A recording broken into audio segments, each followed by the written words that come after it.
ಅವ್ರನ್ನ ಮೋಟಿವೇಟ್ ಮಾಡಿ ಮುಂದೆ ಕಳ್ಸೋದಾಗ್ಲಿ. ಪ್ರತಿ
Very good afternoon, friends. I hope I'm audible.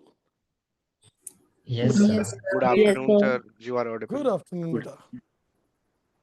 So, how is everybody doing? Good. Your practice on the two standards? Uh, yes, bit on IS 10 and bit on IS 37 as well. Okay सिर्फ आप ही ने बेटा answer दिया, बाकी सब एकदम शांत है. जब पूछो ना प्रैक्टिस किए कि नहीं किए, कोई आंसर नहीं देता. Okay so let's begin. हमने बेटा कहाँ तक किया था? Where did we finish? I think I gave you a 3-step model on Yes, 37, sir. right? And did I give you the notes also or not yet? The note not given, but you taught how to do the three-step model. Three-step model. Okay, wonderful. Sure. So I think first let's give you the notes so that we can take a recap, and then we'll do some case studies with you, and so that the entire 3-step model gets very well sink in into the mind. So let's begin the journey. तो पहले आप बेटा notes लिखेंगे. So what should the heading be given? Tell me. I'm going to give you a 3-step model. Three-step model. KB three-step model. Three-step model. I like it. So let's give the heading KB's 3-step model. This is on IS 37.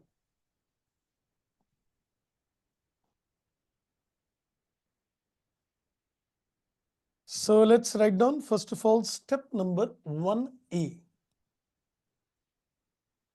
I gave you step 1 ABC, step 2 and step 3 as well. So let's begin the inputs in terms of step number 1A. Has the event already occurred? Has the event already occurred? So the first thing you need to do in every question is identify the event which triggers an obligation, and that event should have already occurred. I put it again, you need to identify the event which triggers an obligation, and the event should have already occurred. So when you say has the event already occurred, the answer would be a yes or the answer would be a no. Okay, if you get the answer no, what should you do? IAS not applicable. Wonderful indeed. So we can say the standard is not applicable. And if you say a yes, we go to step number 1B. Okay, then we go to the step number 1B. In terms of step number 1B, now what you need to do in this particular case, you need to see that there should be an obligation. And I told you, obligation is either legal or constructive. So we'll put a question, is there an obligation? We'll put a question that is there an obligation? You can underline or circle the word obligation. So when you say that there is an obligation, we can say obligation could be either legal.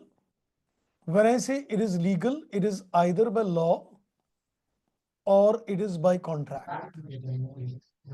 So either the law of the land tells you to do it, or we can say there is a contractual obligation, or number 2, it can be constructive obligation. Do you remember what were the 2 elements of constructive obligation? Accept responsibility plus valid Very good. Accepting a responsibility and valid expectations. valid expectation. Very good. So constructive obligation has got 2 elements. One is accepting responsibility. The company should accept a responsibility either by way of a past practice or making a statement. So let's add that as well. So we can say, how do you accept a responsibility? Either there is a past practice, we generally have a past practice of doing it, or the company makes a statement. Or maybe you've got a published policy. The company could be having a published policy as well. You put it on the website of the company So that is a published policy. So either a past practice or a published policy, or you make a statement. That is how you accept responsibility. And the second is that it creates a valid expectation. The person who hears that particular statement should get a valid expectation that if the company is saying, they will do it. Okay, so when you identify is there obligation, there can be two answers, yes or no. Okay, if there is no obligation, what should I do? Record contingent liability. No, better no. Not Check the applicable. If there is probability. no, yes, if there is no obligation, nothing is to be done. Kuch nahi karna. Standard is Okay, not sir. applicable. And if you say a yes, we go to step number 1C. Right. Once you've taken a note, let me know. We'll go ahead.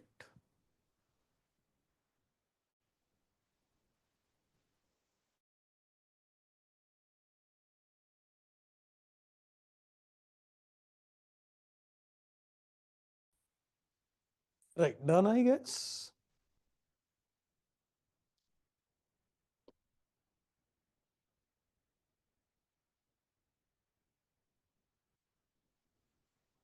Let me Yes, know sir. if you're done, then we'll go ahead. Okay. Then let's go to the step number 1C. Now, in terms of step number 1C, I gave you need to see the probability. You need to see the probability of occurrence. So what should be the probability of occurrence in this case? 50 or more than 50? More than 50, 50% or above and 50% of low. 50% of No, it's or not with the below. 50% above. It is more than 50 or it is 50 or below. So it is 50% plus in one category, and if it is 50 or less in another category. If it is 50 or less, what do you do? Record contingent liability. Wonderful indeed. This will be a contingent liability. Contingent liability is recorded or is it disclosed? Disclosed. Disclosed. Great. And where is it disclosed? Notes to accounts. Notes to Correct. It is disclosed in the notes to accounts. Very good. And if it is 50% plus, I will go to step number 2. Now, let me tell you, step number 2 and 3 is mere formality. Step number 2 and 3 is mere formality. If you are practically answered step 1C as yes, I would say create a provision. Step 2 and 3 is formality, but you need to know them. Because in the MCQ questions, they will also ask you that does the person know all the 3 conditions, step 1, 2, 3 or not. So therefore, for a practical, MCQ kind of question, I'm taking to step number 2 and 3. So in terms of step number 2, now we need to put across a question on settlement. On settlement in future. On settlement in future, there should be cash outflow. There should be a cash outflow. So you need to identify that once the settlement will take place in the future, there should be a cash outflow. And what should be the probability of this outflow? 50% or Same. 50% plus, or it could be 50% or less. less. If it is 50% or less, then what will you do? Same contingent liability disclosed. Wonderful. Contingent liability. Otherwise, we go to step number 3. 3. Great. So probability in terms of outflow needs to be seen unless mentioned otherwise. You will assume this. So let me make a mention. This is unless mentioned otherwise. If there is a silence in the question, unless mentioned otherwise, I will assume that probability of outflow is more than 50. Right. Let me know whether once you're done, we'll go to step 3.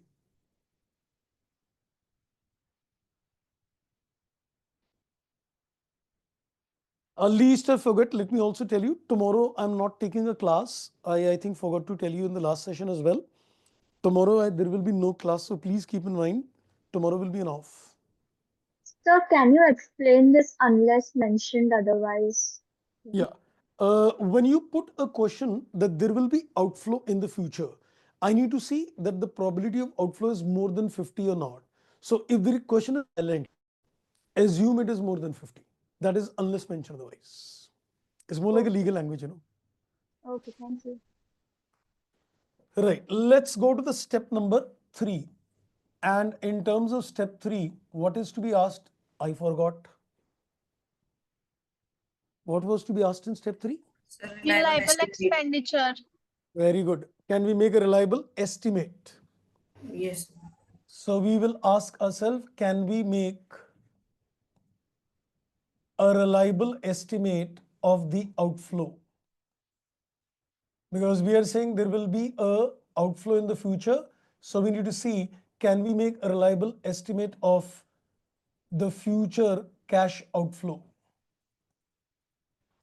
So will I be able to make a reliable estimate of the future cash outflow? So the answer would be a yes or no. If it is no, what do I do? Contingent liability. Wonderful. And if it is yes, We will create provision. Create a very good. provision. We will create a provision in this case. Superb.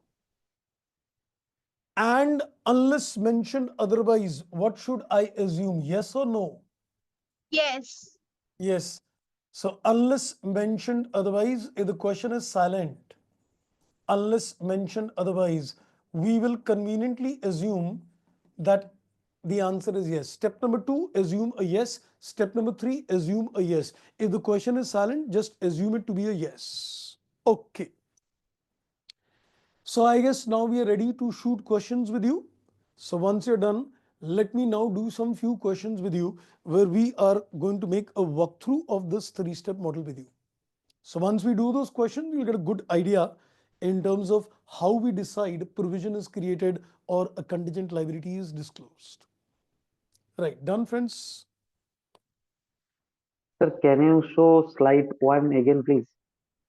Okay, just a minute, beta.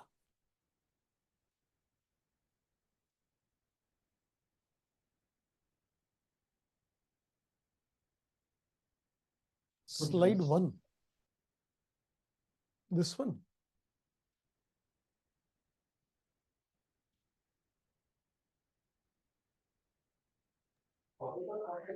Thank you, sir. You're welcome, beta. Okay, so we're ready to do questions with you. Can we now do questions? I will not do the questions. I will basically ask you questions. So we will apply a 3-step model. We'll read the case study. We'll do around 5-6 questions with you so that you get a complete clarity of thought. Ready? Yes, sir. Great. So let me now do one thing. First, I'm just going to make a chart. Please make a chart like this. I will share you those questions also. So make a chart where you're going to take one column on the left-hand side, then take 3 columns.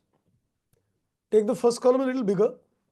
Second column you can make small. Third you can make small, and then remarks column. So here I will give a illustration number reference. Then I will take step number 1, A, B, C. Then I'll take a step number 2, and then I'll take a step number 3, and then I will give the remarks, whether it's a contingent liability or it is a case of provision, right? So just make this format. We'll look at illustrations with you and get the feel. Right, ready with it? Can I start? Yes, sir. So just to define you, what was in short the step 1A? Can you just tell me what was the focus point step 1A? Sir, event. Very good. Past Past event. event. What is the focus in terms of step B? Obligation. Obligation. And step C? Probability. Yes, is it 50 plus or not? Step 2, what is the focus point? Cash outflow again being 50% plus. And what is step 3 focus? Reliable expenditure. Reliable estimate. Very good. So on that basis, we'll take a decision. Now let's get ready. So I'm now going to share you the laptop screen and you will see illustration 1. Can you see with illustration 1? Yes, sir. I'll read the illustration with you. Let's very carefully read the illustration. Please read every word carefully because that will decide the inputs. A manufacturer gave a warranty at the time of sale to purchaser of its product. Under the terms of the contract for sale, the manufacturer undertakes to make good by repair or replacement manufacturing defects that become apparent within 3 years from the date of sale. On the past experience, it is probable, more likely than not. More likely than not means more than 50, that there will be some claims under the warranty. So just give a read once again.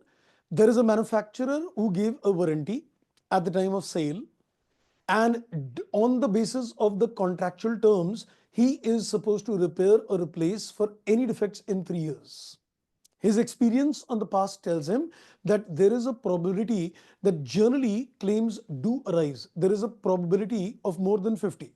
Let's begin. Can you tell me what is the event which occurred which triggers an obligation? Sir, sale. Very good. So in this illustration number 1, I can say the event is sale. Okay, can you tell me, is there an obligation? Yes. Yes, sir. Yes, sir. It says under the terms of the contract for sale. What kind of obligation is he making a reference to? Contractual obligation. Very good. Contractual. So can I say it's a legal obligation by contract? Is it correct? Yes. Yes. Because under the terms of the contract means it's legal and it is arising by contract. Can you look at the probability of occurrence and decide that is the probability of obligation happening more than 50 or is it 50 Yes. less? Sir, more than More 50. than More 50. likely It is than very not. clearly given that it is probable. Probable means it is more than 50. Do you think I'm interested in step 2 and 3? Yes, should I say yes? Yes. Yeah. Yes, by default, we can say yes, we can say yes. So what should be the remarks? Should it Sir, be a provision or contingent liability? Provision. provision. Provision. We will create a provision. But is everybody clear with the illustration number 1? Yes, Yes. sir. Yes, sir. Very good. Sir, more likely not, than not means 50% above. Yes, when I use the word bit of probable means that it is more than 50. So if I Okay. use the word more likely than not, iska matlab the chances of happening is more, the chance of not happening is less. So more likely than not means 50% plus. Okay, thank you. Okay. Sure. You have noted this down also. I didn't share the screen, but have you noted this down also on the board? This sequence should be clear with you. Taken a note bit on this. So that when you revise, you are able to get this clearly on a step-by-step basis. How do you look at a particular question, right? Sure. आगे चलें. Let's now look at illustration number 2. So I'm now going to take illustration 2. There also you will clearly identify these steps one by one. One by one, we'll analyze the step. Let me share the screen once again to you.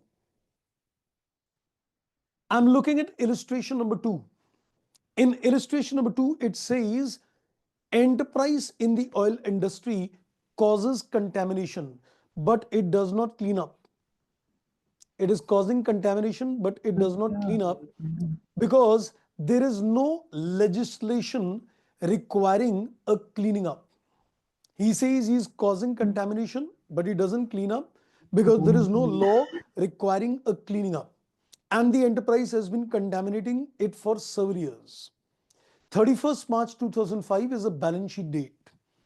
It is virtually certain that a law requiring a cleaning up of the land already contaminated will be enacted shortly after year end. Now let me tell you something at this stage. The standard IS 37 makes one thing very clear. If there is a law, it's a legal obligation. But the standard also says that if there is no law as of now, but it is virtually certain. Virtually certain means without any doubt, you're confirmed. Without any doubt, you're confirmed that a law will be made. So even if the law is not there, but you're virtually certain that the law will be made, you should consider it as good as law. Mind it carefully. The standard says that if there is already a law, it's a legal obligation. But it says even if there is no law, but it is quite virtually certain, without any doubt, we know that the law will be framed. You should consider it as good as law. So tell me, in this particular case, when he says there is no legislation, but he says it is virtually certain that the law will be enacted. So can I consider that to be as good as law? Yes, sir. Yes, sir. Yes. Can. Now tell Yes, me, sir. in this example, what is the event which is triggering an obligation to clean? Contamination. Contamination. Very good. So I can say the contamination in this case. The contamination in this case is the event. And what kind of obligation is it triggering? Sir, legal. By law or by contract? By law. Wonderful. It's by law. And what do you think is the probability? Has he given you any probability of occurrence? Or what does your common sense tell you? If you have 50% done, plus. yes, if you have done some contamination, do you think if the law is made, what are the chances of the law, the government catching your collar? Sir, 50% plus. Undoubtedly, it is 50% plus, because if the law is made, there is no way Yes. they will not make you liable. 100% probability hai, even not 50, more than 50. They will say, boss, you have contaminated. They'll fix your responsibility. Step number 2 and 3, do I need to evaluate anything, or can I point blank say yes? Yes, sir. You can say yes. And even logically, you can say that if you try to clean up, will you incur money to clean up? Yes. Yes, sir. And you can definitely estimate. So what should be the remarks? Create a provision. Clear with the illustration to beta? Everybody is clear with the illustration too, I guess? Yes, Yes, Yes, sir. sir. Wonderful sir. indeed. So are you now getting a hang of how the questions are Excuse being me, put sir. across? Hanji beta. Sir, I didn't understand the step 1C probability. Okay. Let's give you a very simple example, beta. If you've got a factory and you cause a contamination to the river, let's say you've been pumping some kind of waste into the river. So if the law is made, do you think that they will definitely fix the liability towards you? Yes. Right? So if they will fix a liability towards you, that means what is the probability of the obligation arising? 100, I would say, not even 50. So once the law is made, they will definitely fix your responsibility that you've contaminated, you need to do a cleaning up. So probability of obligation arising will be, I would say, 100. Correct? Okay. Good. Okay, great. Chalo, let's look at another illustration with you. I'm again sharing the screen. I'm not doing every illustration in this document. I'll just now take you to illustration 4. Have a look at illustration 4. A retail store has got a policy of refund by dissatisfied customer, even though it is under no legal obligation to do so. He says you've got a policy to refund, though there is no obligation to do so, and the policy is known generally. What kind of obligation is coming to your mind? Sir, constructive. Constructive. Can I say when you got a policy, the policy means a published policy? That means you're accepting a responsibility as a company. Yes. Right. If you Yes. don't like the Yes. product, I will refund it to you. And when the policy is known to everybody, does it indicate that there is a valid expectation? सब लोग जानते हैं जो मैं Yes. कहता हूं वो मैं करता हूं. Got my point? Yeah. Yes, sir. So it becomes a constructive obligation. Now tell me, in this case, what is the past event which will trigger the obligation for the company? Sale. Very good. The sale. So I can say the sale of the product triggers the obligation. What is the nature of the obligation? Constructive. Constructive. It is constructive in nature. And did you notice that I'm going in a very good sequence? If you notice or not, I'll make you notice. In the first example, I took legal by contract. Next one, I took legal by law. And third, I took constructive. Can you think of the fourth combination? Either it is legal by law, or it is legal by contract, or it is constructive. Is there any other kind of obligation? Valid expectations. नहीं बेटा मैं obligation की बात कर रहा हूँ. Either the obligation is legal, by contract or by law, or it is constructive. Can there be any third kind of obligation? No. कोई हो नहीं सकती. Great.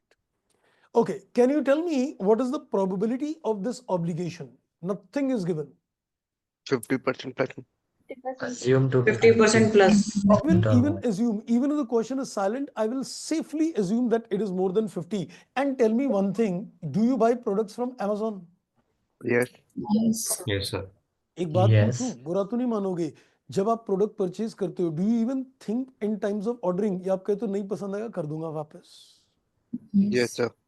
है ना? सोचते हैं सर, think So which करते हैं. means that once you know that the company will refund you the money, you have a tendency that you will immediately put the order, you don't like it, get the refund order. So the customer is very highly likely going to ask for a refund. And what about step number 2 and 3? By default, yes. Yes. So what do? Create a provision again. Right? Are we clear with the illustration number 4? Yes, sir. Are we getting a feel Yes, sir. of the 3-step model? How you need to apply the 3-step model, clear? Yes, sir. Great. Now let's look at another illustration. Let's look at illustration 6. I'm looking at illustration number 6. Now see this very carefully. This is going to be a little tricky, so please read the language carefully. Government introduces a number of changes to income tax system. And as a result of these changes, enterprise in the financial service sector needs to retrain a large proportion of administrative and sales workforce in order to ensure continued compliance with financial service regulation. Let me explain what is happening. The government has introduced some changes to the income tax law. Now, the problem is because of these changes in the income tax law, my employees are not aware of the new provisions. So the company is thinking that you need to basically give a training to these people because the new law has come. Like, for example, when in India GST came, nobody knew about GST. So there might be a need to train the employees and tell them that, what is GST, how do you file returns under GST and all these things.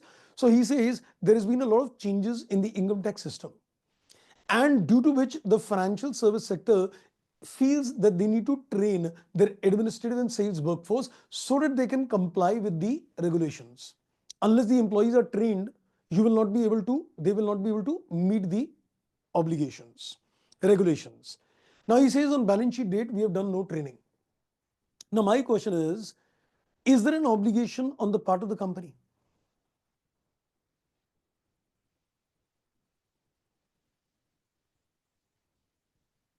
Is there anywhere given in the question that the law of the land tells you to train employees? No. No. Is there anywhere given that you are telling the employees that boss, anytime changes happen, I will train you? Is there any kind of No. past practice or No. any kind of claims they're giving to the employees? No, no, no. No. No. Do you think there is any kind of contractual obligation on the part of the company that they will train them? No. No. No. No. One thing I like to say, you might feel emotional and sentimental that if you don't train the employee, you will not be able to comply with the regulations, right? Yes. Yes. But that nevertheless doesn't mean that I'll train them. I can throw them out and hire new set of employees, right? Yes. I have no obligation to train these people. If they don't know the concept, my choice is either I train them or I hire new set of employees. But is there any kind of obligation? No. No. So if there is no obligation, what should be the course of action? Standard does not apply. Standard not applicable. Wonderful. applicable. I'll do nothing. I'll do nothing. So let's put this illustration 6 right away out here. So if I map the illustration number 6, I would say in terms of illustration 6, there is no obligation. Staff returning is the event. Haji beta? Sir, in Sorry, this can you- case, what will be the event staff returning? Yeah, you can say if you want to look at the event, you can say hiring the employee. Or rather hiring the employee, I would say the event is basically changes in the income tax system. That's the event. So there is an event which changes the tax law. And that triggers, I'm looking at if the law changes, is there a need to train them or not? So in this case, I don't have any obligation to train them, even though the event has arisen that the changes have taken place, but I'm not obliged either by contract or by law. Yes. Correct? Okay. So the answer would be do nothing in this case. Now, if you notice what I've done, first example, legal by contract, second, legal by law, third is constructive, fourth is no obligation. So I think what I've done, I basically tried to give you examples where we can see step number 1B in detail. 1C by default is more than 50. Second step by default is more than 50. Third by default is estimate. So mainly what you'll have to do is mainly identify the obligation. Okay. Technical करूं थोड़ा, बहुत अच्छा जा रहा है, मुझे बहुत अच्छा लग रहा है, बहुत स्मूथ जा रहा है, हथौड़ा मारूं? Yes, sir. कह रहे हैं आपको दया नहीं आती, छोटे छोटे हम बच्चे हैं, आपको मतलब हमारे को समझ में आ रहा है, आपको अच्छा नहीं लग रहा? नहीं, अच्छा लग रहा है, बट अगर आपको अच्छा समझ आ रहा है तो थोड़ा सा और पॉलिश किया जाए, नहीं? हाँ नहीं कर रहे बेटा आप? Yes, sir. Yes, sir. Very, Yes, sir. चलो पहले टेस्ट दोगे या पहले थोड़ा हार्ड करूं, या पहले टेस्ट देना चाहते हो? सर एक छोटा क्वेश्चन पूछूं? एक पूछो बेटा। एक e books e text book में कोई इलस्ट्रेशन देखा है, वहां पे बोला है कि वारंटी क्लेम होता है, there probability is 5%. Probability is 5%. Yes. So in this case, will note this as a contingent liability? नहीं, अभी बेटा मैं आपको एक चीज और बताऊंगा, जब since you've already asked, I'll put that question again. You see, in terms of contingent liability, if the probability is 5% or less than 5%, it is called remote. And if it is right. remote, we will not even disclose it. Okay. If it is a provision, it will 100% be created. But if it is a contingent, I will basically say if the probability is 5% or less than 5, it is called remote. And if it is remote, do nothing. Don't even disclose. So contingent Okay. liability will be disclosed only if it is not remote. Okay. Right. Sure. Let's take a test. Please read illustration 8. Sir, which book it is? Sorry, which book it is? Ebook on the LMS platform. Okay. So read the illustration 8, then I'll put you a question. Please, everybody read illustration 8. Then we'll decide the 3 steps in terms of illustration 8. There are 2 parts to illustration 8. One is for the year ended 2005 and one is for the year ended 2006.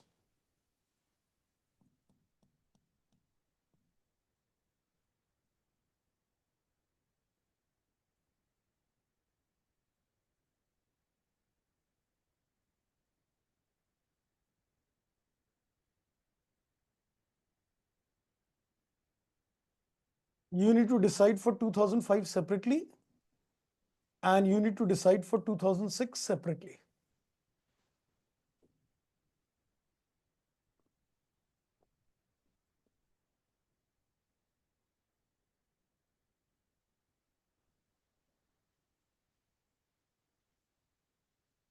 So, what is contingent liability?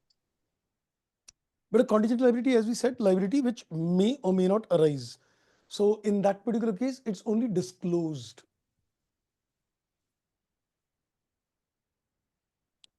Now let me read illustration 8. It says after a wedding in the year 2004-5, 10 people died, possibly as a result of food poisoning from the products which were sold by the enterprise.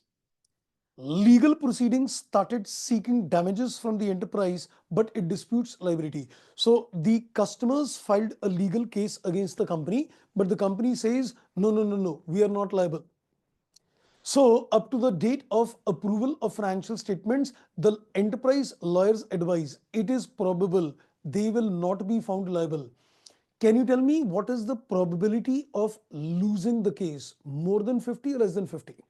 Less than 50. Very good. Okay, then he says, however, when the enterprise prepares a financial statements for 2006, the lawyers advise, due to developments, that it is probable they will be found liable. Now, what is the probability of losing the case? More than 50, less than 50? More than 50. More than 50. 50. Very good. So can you tell me, first of all, what is the event in this particular So, illustration? sale of products. Sale of Very product. good. So can I say the sale of the product is the past event? What is the nature of obligation? Sir, legal by law. Yes, legal proceedings have started, so it is legal by nature. Okay, now for 2005, what is the probability of obligation arising? Below 50, more than 50? Below 50. Less 50. Below Very 50. good. So if it is less than 50, what should be your course of action? Sir, contingent Not liability Contingent disclosed and liability. not No, stop. not applicable नहीं है बेटा. Contingent liability. If you fail step 1C, 2 or 3, it is contingent. If you fail step 1A or B, then only it is not applicable. Okay, what is the Right. probability for 2006? Is it more than 50? Yes, sir. Right, sir. And step number 2 and 3, of course, by default, we'll say yes. Yes. Create So what provision. should I do in 2006? Create Create provision. a provision. Create a provision. Very good. This was a test. I think everybody has wonderfully passed the test.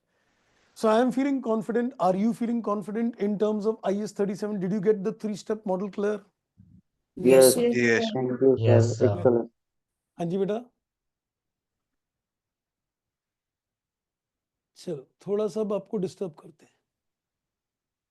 Look at illustration 9b. I'm hiding the answer. Can you see the last line on the page? That's the question, 9b. It says airline is required by law to overhaul the aircraft once every 3 years. Is there an obligation? Yes, sir. Yes, sir. Yes. What is the nature Yes, of sir. obligation? The Legal legal By one. law. law. Legal by law. So let me first begin with the fact. What is the event in this case? Sir, overhauling the Overall of aircraft. Or is it the purchase of aircraft? The day you purchase the aircraft, the law of the land says, boss, you need to overhaul it every 3 years. So Yes. is the purchase of aircraft the event, right? Yes, Yes, sir. sir. Right. Okay, so the purchase of aircraft is the event and the obligation is legal by law, correct? Hmm. Yes. What is the probability of occurrence? More than More 50. than 50. Very good. Now, let me tell you something, because as I said, I will not disturb your mind. So let me not disturb your mind. Can you avoid a legal obligation legally? क्या बोल रहे हो sir? Did you hear me? Can you avoid a legal obligation legally? Yes, sir. Yes. Yes, sir. How? How? The law of the land says that if you bought an aircraft, you need to do overhauling every 3 years. If I sell the aircraft before 3 years are over, will I be able to avoid this obligation? Yes. Yes, sir. Yes, Yes, yes. I'll do nothing. I'll do nothing. Since I can avoid this obligation by sale of the aircraft, in this particular case, I'll do nothing. Now you will be thinking, sir, please take me back. Please take me back. I want to look at all the illustrations and see whether I can avoid the obligation or not. Do you want me to do that? Sure. Do you want to revisit the entire illustrations all over again and see which can be avoided or not? Yes, sir. Sir वो Yes, तो sir. दिया होगा तो ही ना कि legally आप avoid कर सकते हो या ऐसा कुछ क्वेश्चन में दिया है कि I am selling this No. Before 3 years then only we can think for that way no You have to think on your own, beta. You have to think on your own that can you avoid the obligation legally? If you can avoid it by a future action, I will do nothing. Let's revisit. Let's revisit. In the first case, please hear me carefully. In the first case, your company made a sale of a product with a warranty. Can you avoid this obligation if the customer comes to you? No. No. No. If you made a sale and you gave him a warranty card, there is no way you can avoid the obligation. You sue in the court of law. Avoid ho nahi sakti. You know, sometime one student suggested me, no, sir, I can avoid it. I said, how? Sir, I will close my factory. I said, बेटा चरण कहाँ है तुम्हारे? तुम एक obligation के लिए अपनी factory बंद कर दोगे? Are you getting my point? Do you think to avoid an obligation, you'll shut down your factory just to avoid one single obligation? Doesn't make sense, na? Got my point? Yes, sir. Yes. Next. The second one is you caused a contamination. Do you think you can avoid it? No. No. If you've done a contamination, tomorrow the law of the land is made. They'll say, boss, you have contaminated. Your factory was there. You cannot escape. There is no way you can escape the obligation. And if you cannot escape the obligation, it is more than 50. So Let's what if see. we sell the factory to someone else? Sorry, What if we sell the factory to someone else? but it's still your responsibility, right? No, But the responsibility will be the ones who bought now. no, no. To You see, question not specific okay, someone okay, name. let's assume that also. कोई दिक्कत नहीं है. Now let's assume you sold the factory. Let's say you're selling the factory to me. You know the law is coming. Do you think I will not be aware of the law? Right. So what will I do at the time of buying the factory? I'll say, boss, clean it. Otherwise, I'll reduce the money. I'll do the cleaning on my own, reduce the money, which means you cannot avoid the outflow anyway, right? Yeah. Right. Correct. So avoid नहीं हो सकता. आप ये को किसी को बेच दोगे, पागल थोड़ी है जो फैक्ट्री खरीद लेगा और वो पैसे भी बाद में खुद भरेगा, उसके बाद सर वो वो आपका तो गला आके काट देगा. एग्री सर, तब तो even aircraft example is the same, isn't it? That whoever will buy, who will see this like, okay, this payment is left. मैं आपको एक एग्जांपल देता हूँ बेटा. Anybody stage in Delhi? Yeah. No, sir. No, sir. But Delhi have the law of car that scrap the car after 10 years. Very good. But in I was coming to Rajasthan, that only. but in In Rajasthan we Delhi there can is a use 15 law. years. Yes, in Delhi there is a law that if you got a petrol car 15 years you have to scrap it, and diesel car 10 years you have to scrap it. So what will I do? I will sell the car before 10 years and 15 years, and there is no law, such law outside Delhi. If there तो any खरीदने other वाला मुझे state क्या have, कहेगा? if any खरीदने other वाला state, मेरे को ये कहेगा जी आप गाड़ी आप स्क्रैप होने वाली है, उसके तो चलती है. अब दिल्ली से गुड़गांव चले वहां चलती है, हरियाणा में चलती है. राजस्थान में चलती है सर. हाँ. So there is no way. You see, in any case, if there is an aircraft overhauling, the law may be there in a particular place, but the same law may not be there in another place. Delhi is one of the biggest example. That if you got a diesel or a petrol car, you can't drive it beyond 10 and 15 years of time. But it is operatable other places. In Delhi, it can't operate. You got an answer, beta? Yes, sir. Yes, sir. Yes, sir. Yes. Okay, somebody is saying a legal obligation can't be avoided. No, it can be avoided. But tell me, the law of the land says, please pay income tax. Can I do tax planning to save it? Yes, sir. Yes, sir. I'm legally doing a tax planning to save it. Yeah. I will do a legal tax planning. It is not escaping things illegally. It is escaping things legally. The law says pay 30% tax. Okay. I'll do a tax planning and try to avoid it legally. So it is possible. So you can't say that legal obligations can't be avoided. It can be avoided in certain cases. Let's go to the next one. You made a sale and you told a refund policy. Can you avoid it? No. If the customer says, sir, you said you'll give me a refund. No, some people will say, no, I will tell him, I will not give you a refund. Tell me, is constructive obligation by choice or by force? By 4. By choice. By choice. By choice. Sure. किसी ने बोला थोड़ी. So if it is by choice, now let me ask you a question. If by choice, I'm saying, if you don't like, take your money back. Now tomorrow when the customer comes to me, I'll say, who are you? I don't pay your money. Not possible, na? You've already chosen the obligation out of your free will. So why would you avoid? Why would you escape? Correct?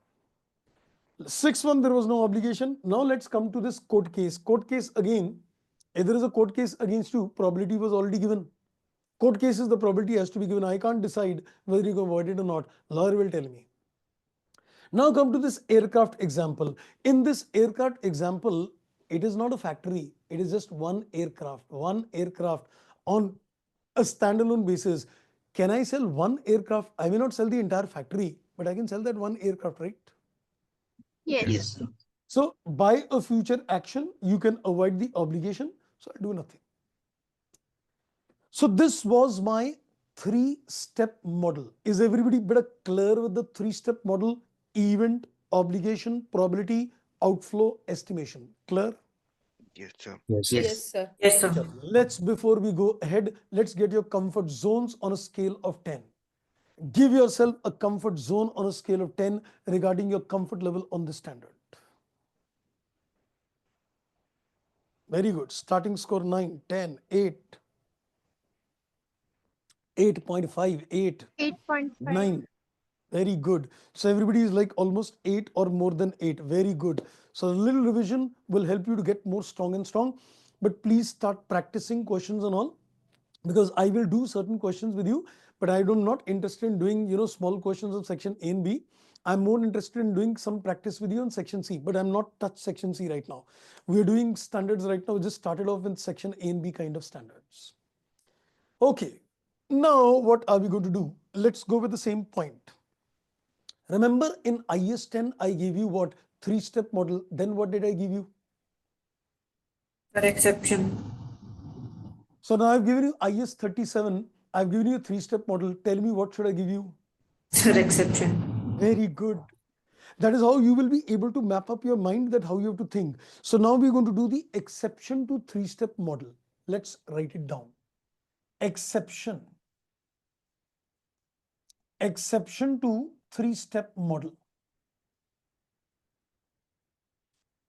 I'll give you an example to explain the exception on a logical manner. Let's first see why does, let's see an example where the 3-step model fails. And then I will give you the inputs. I'll give you some technical words later. So don't get worried. A few technical terms will also come later. Okay, I got a question, Ansh. Sir, if that person decided not to sell that aircraft, what will happen then? Caveat emptor, let the buyer beware. वो उसकी मर्जी. और बेटा मैं ये कह रहा हूँ कि आपने एयरक्राफ्ट उसको बेचा. After 2 years I'm selling the aircraft. Now it is his liability to, whether he wants to sell it before 3 years or not. So that is his course of action. So in any case, I sold the aircraft, I avoided my obligation by sale.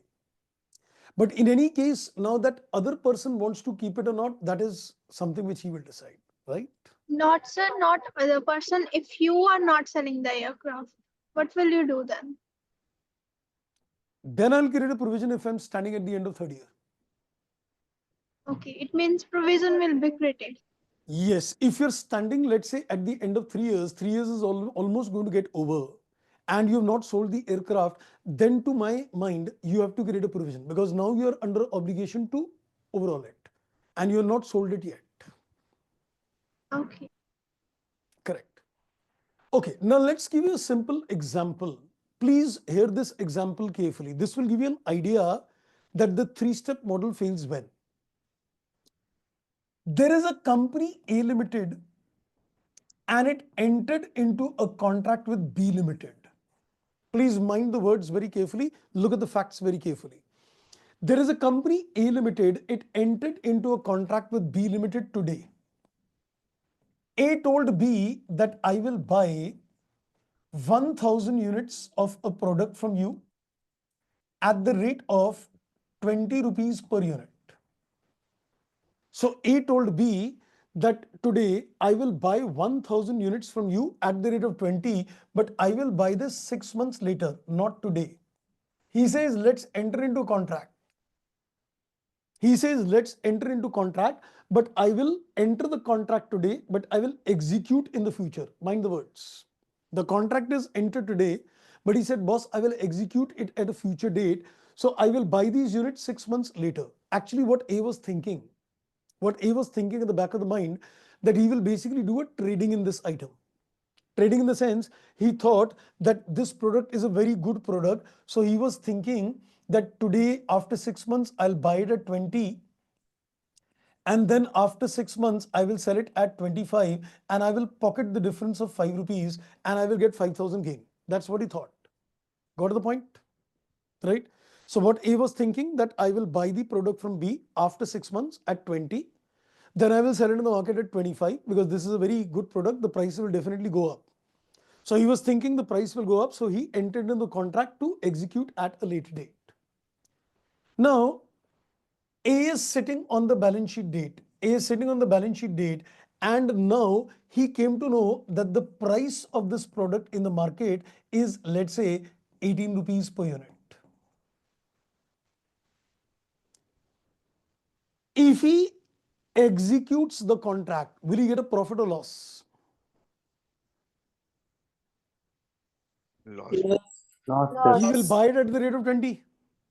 and then Loss. he will be able to sell it in the market at 18. So if he executes the contract, he's going to get a loss. Can you tell me what loss will he get? Piece per unit. Can I say 2 rupees per unit into 1,000 units? He get a loss of 2,000, correct? Right.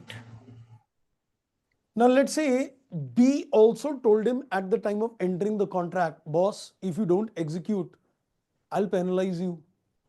If you don't buy these items from me after 6 months, you need to pay a penalty. So B told him at that time that if you don't execute, if it is not executed, boss, you will have to pay me a penalty. And he told him that you will have to pay me a penalty to the extent of, let's say, 3,000. Should A create a provision in this particular case?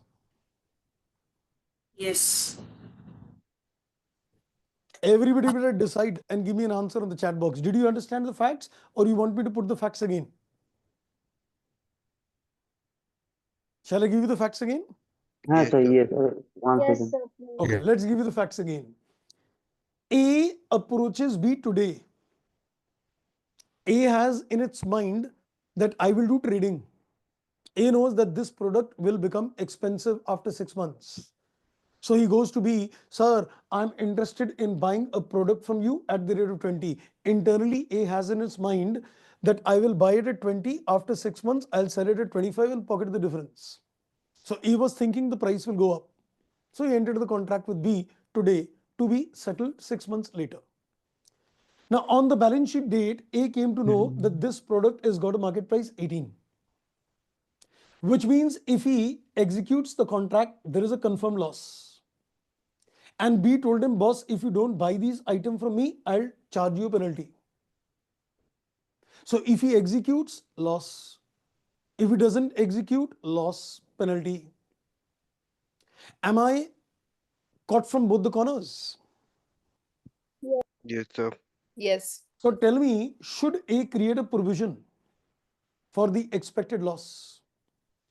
Yes. Yes, sir. Yes. Yes sir. Of course not. Future. My 3-step model is failing. Yes. Future. What is my step number 1A? Event. As the event already Yes. occurred. Event. Event not occurred. Yeah. अरे यार मुझे एक बात बताओ, गांव बसानी लूटने वाले पहले आ गए. Hmm. Are you getting my point? Yes, Yes, sir. sir. मतलब मैंने अभी उसके साथ कॉन्ट्रैक्ट साइन किया, मैं मुंगेरी लाल के हसीन सपने देख रहा हूं कि ये कॉन्ट्रैक्ट ऑनर ना हुआ तो पेनल्टी देनी पड़ेगी, ये ऑनर हो गया तो मैं मर जाऊंगा. अरे मरा तो नहीं हूं. Are you getting my Yes, sir. point? Future is coming. It is future. It is Yeah. the event has not occurred. You will pay a penalty if you don't execute. You will suffer a loss if it is executed. The time is still there. So in this particular case, I know what you are saying, we should create a provision is based on prudence, conservatism, right? Yes, sir. Yes. You gave an Yes. answer yes on the basis of prudence and conservatism. But if you look at my 3-step model, it is failing, because the most important aspect in this particular case is, if you ask me that has an event already occurred, when do you pay the penalty? When you fail to supply. When do you pay the penalty? When you fail to buy, when you fail to execute. The past event has not yet occurred. If the past event has not yet occurred, my 3-step model fails. So standard setters decided that there may be many contracts which are yet to be executed and there is a confirmed loss on those contracts, right? So they decided that in a practical life situations, there might be many contracts which are yet to be executed and there might be losses on those contracts. So prudence requires to create a provision. So they called these contracts as onerous. They gave a specific name to these contracts. They said it is onerous. Now let me give you a little technical term, then I'll make your life simple. Is this contract yet to be executed or already executed? Yet to be. Yes to be. Yes. It is called executory contract. It is called executory contract. So there will be contracts which are yet to be executed. Now, if they're yet to be executed, is the event already occurred or yet to occur? Yet Who to occur. occur? Yet to occur. So we can say executory contracts are those which are yet to be executed, number one. If they become onerous. Now the question is, when do they become onerous? Let's make your life simple now. Please hear me carefully. I want to say this in Hindi. I'll put it in English also, but many of my friends who understand Hindi will easily understand it. Shall I? Yes. Yes. Yes, Yes, please, sir. Yes, sir. Yes, sir. एक तरफ कुआं, एक तरफ खाई, किधर जाऊं मेरे भाई? समझ आया?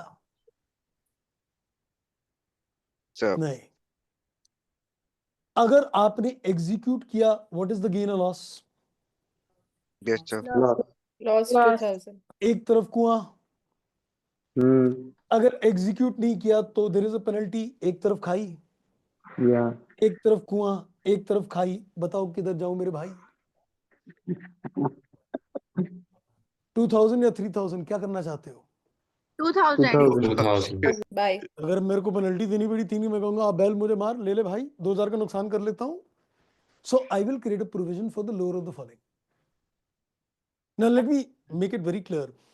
If you say it is onerous, the onerous means if you execute loss and if you don't execute penalty. If there is a contract, if it is executed, it's a profit. If it is not executed, there is penalty. Can it be onerous? No. No.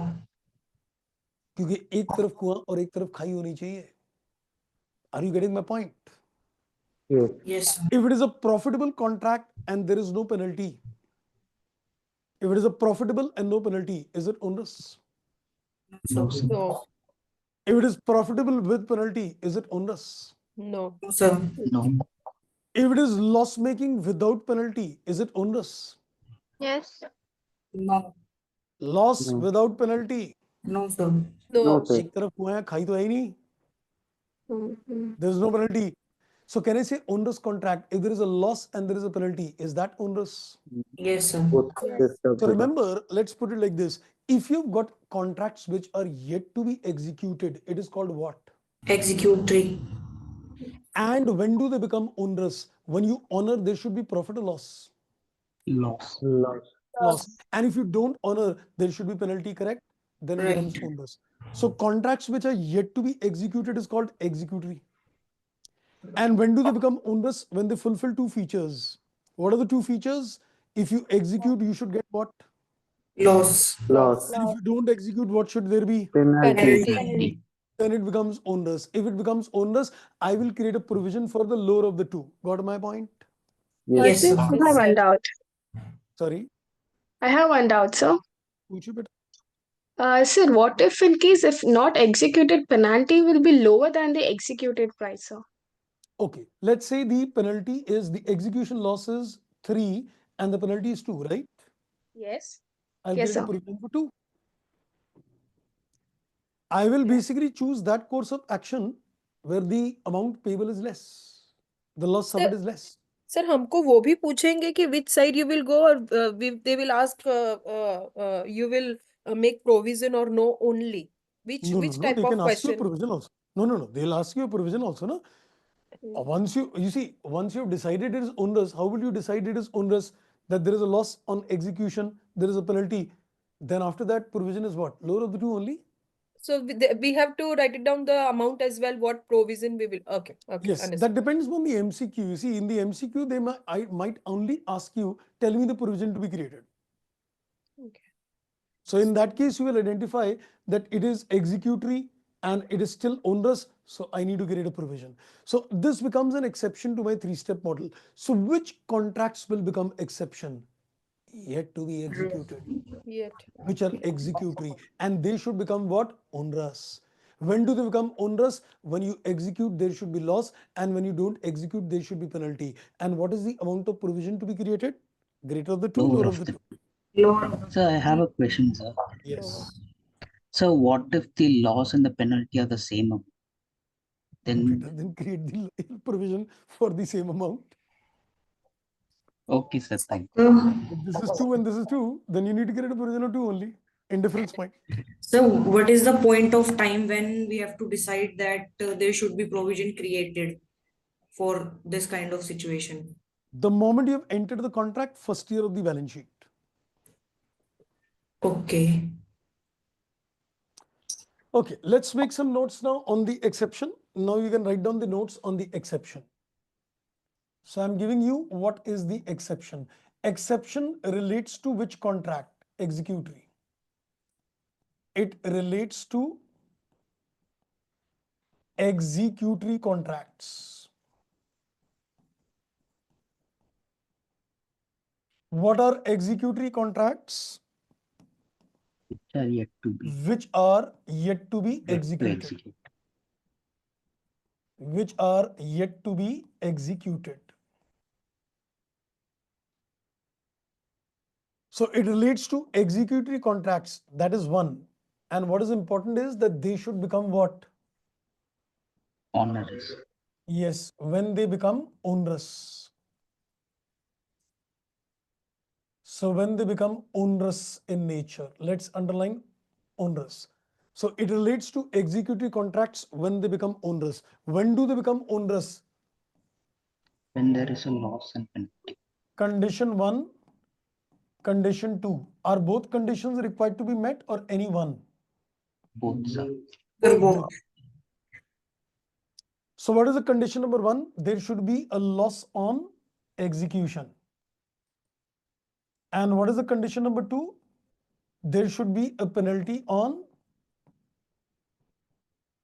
non-execution. Now you should be in a catch-22 situation. If I honor, मरा. If I don't honor, मरा.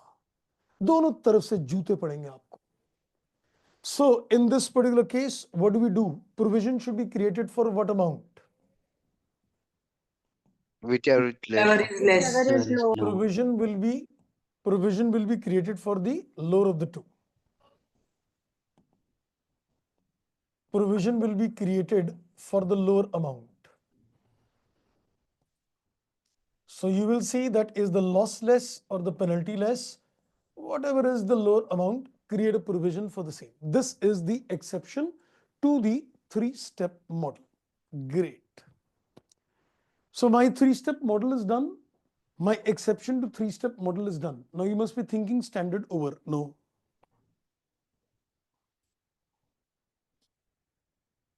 Now the another agenda comes in. You've understood that provision is to be created when, or contingent liability to be disclosed. 3-step model, and we saw the exception.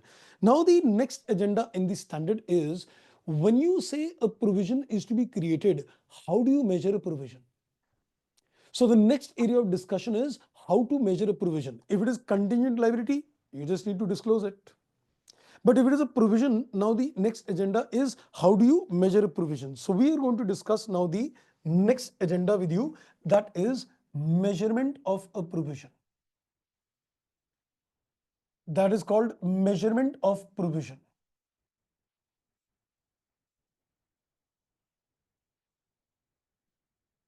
Now there are 2-3 small little things which I need to tell you about a measurement of provision. Number 1, I will tell you the method. What is the method to measure a provision? So I'll first give you that there are certain methods. There are certain methods which are used to measure a provision, and basically there are 2 methods. Now hear me very carefully. I'll take an example to explain this. There are basically 2 methods to measure a provision.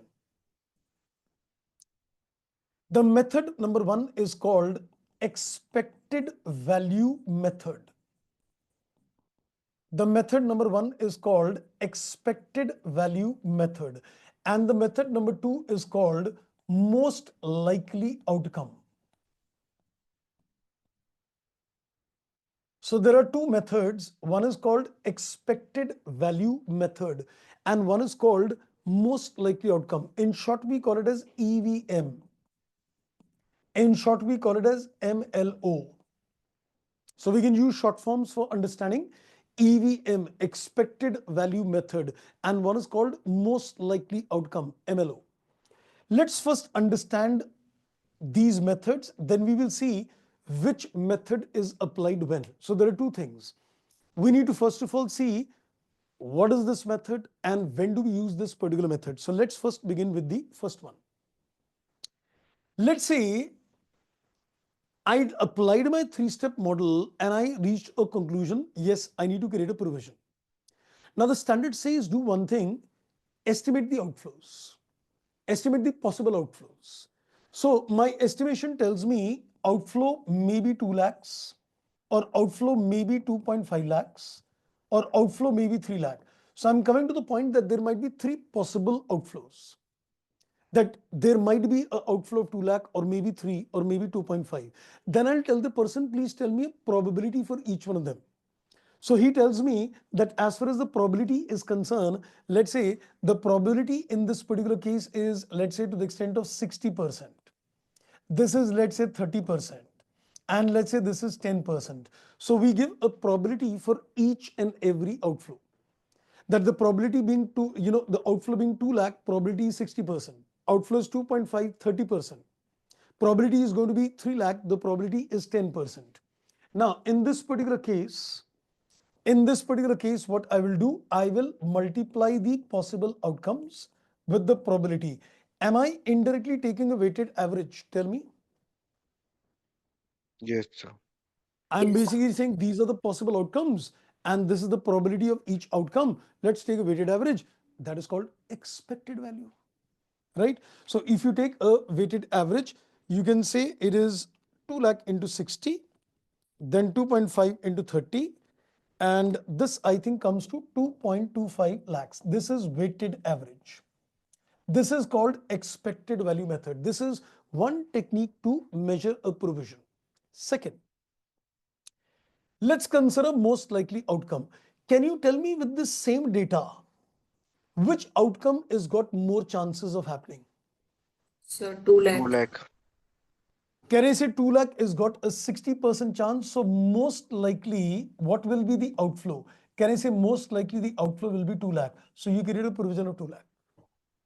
That's called most likely outcome. Because out of these outcome, the probability of this outcome is highest. So you consider that. So the company can either take a weighted average of all outcomes, expected value, or choose the outcome which has got highest probability. But now the question rises, which particular method will you choose when? The idea is, when do you choose a particular outcome? Simple.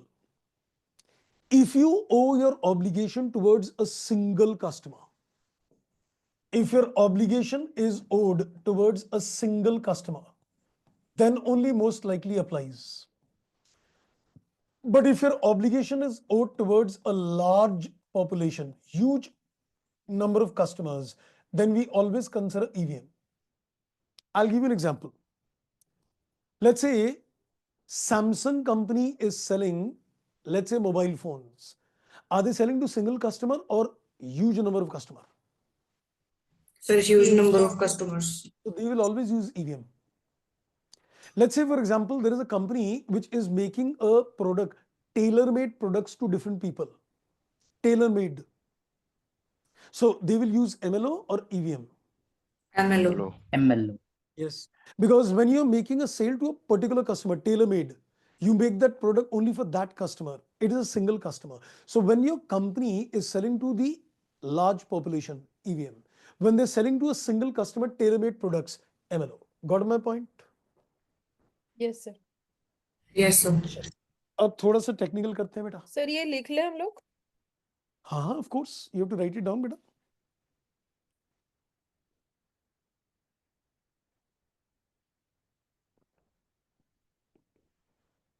अब थोड़ी सी technical बात करूंगा आपके साथ. Slightly little technical, but very interesting inputs indeed.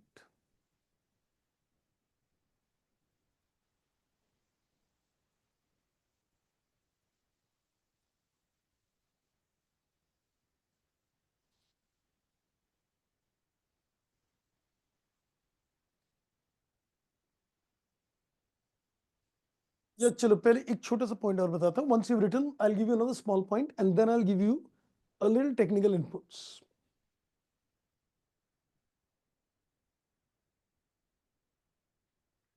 Right, done?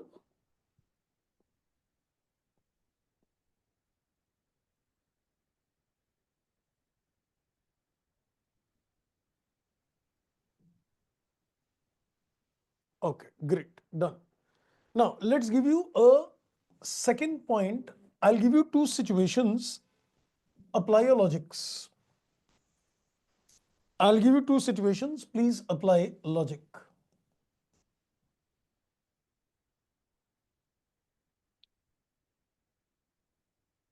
There are two companies, A and B. They decided that they are jointly and severally liable. Do you know better what is jointly and severally liable? Do you know what is jointly and severally liable means? No, sir. Same like joint venture. No, like for example, you have a partnership firm. In a partnership firm, partners are jointly and severally liable. That means if one partner is insolvent, other partners will bear his loss. That's called jointly and severally liable. So in this case, A and B are jointly and severally liable. That means if A fails to pay, B has to pay the entire amount. If B fails to pay, A has to pay the entire amount. They're jointly liable, severally liable, right? Now let's say they decided between themselves. A said, I will bear 60% obligation. B say, I will bear 40% obligation. So they decided that obligations will be borne in a certain ratio. I will bear 60%. B will say, I will bear 40%. Now I applied my 3 steps and I measured the provision. The total provision required is, let's say, 10 lakh. The total provision, let's say, required is 10 lakh. Can you tell me how much provision should A create or B create? 6 lakh and 4 lakh. Very good. A will say, I will create my share. B will say, I will create my share. Anything else? Should A do something else? Should B do something else? If B gets insolvent, then he should create a provision for it. So can I say A should reflect a contingent liability of 4 lakh? B share. And B should reflect a contingent liability of 6 lakh for A share. Am I right? Yes, sir. Yes. Because Yes, A will say this is my share, but if tomorrow B doesn't pay, contingent possible obligation.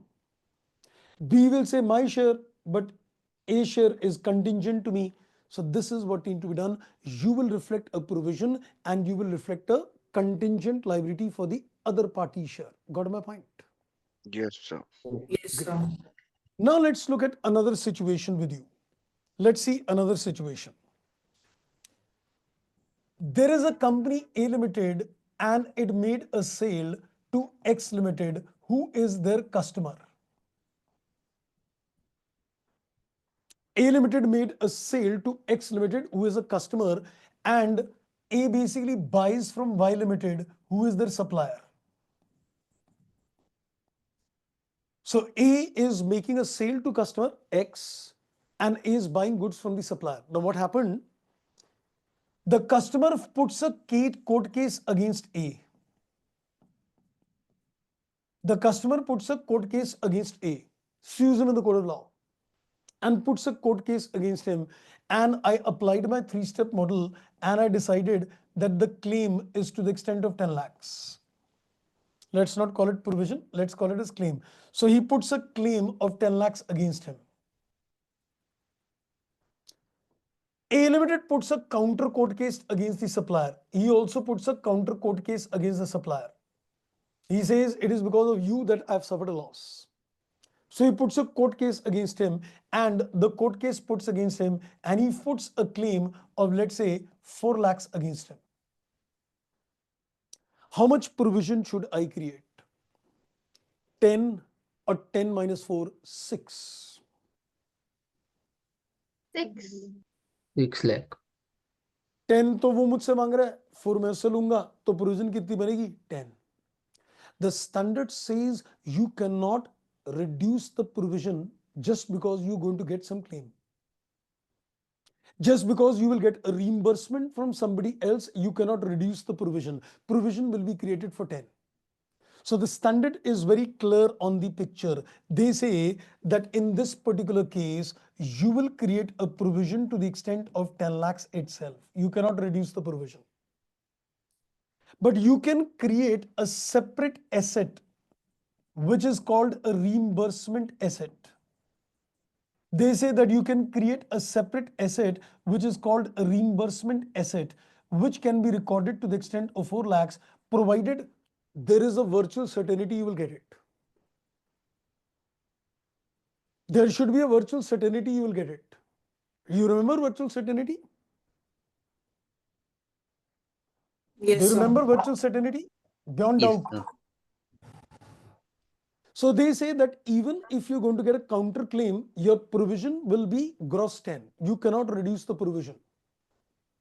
Now, as far as the counter claim is concerned, please make an assessment. If there is a virtual certainty, you will receive the money. You can create a separate asset. If there is a virtual certainty, provision will not be reduced. Provision will be 10.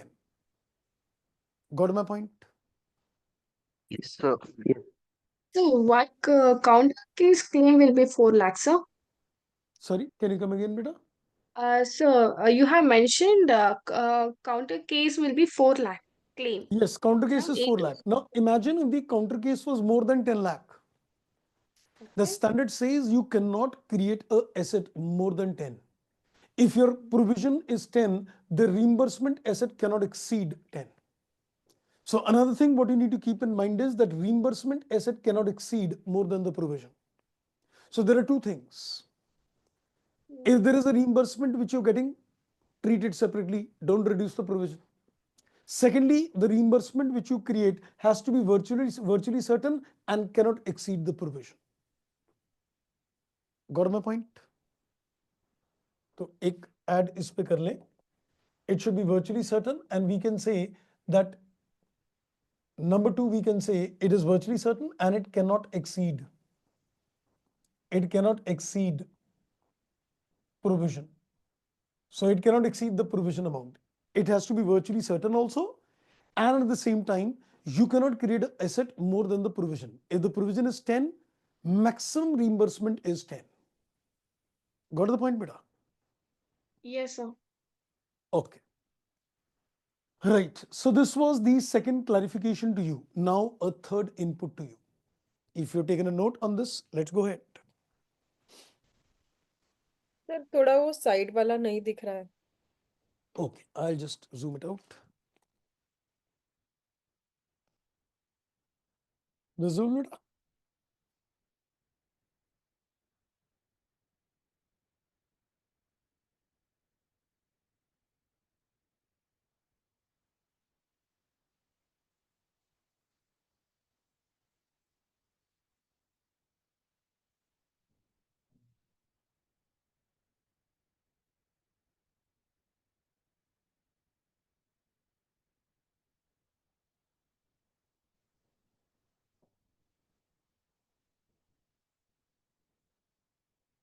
Done.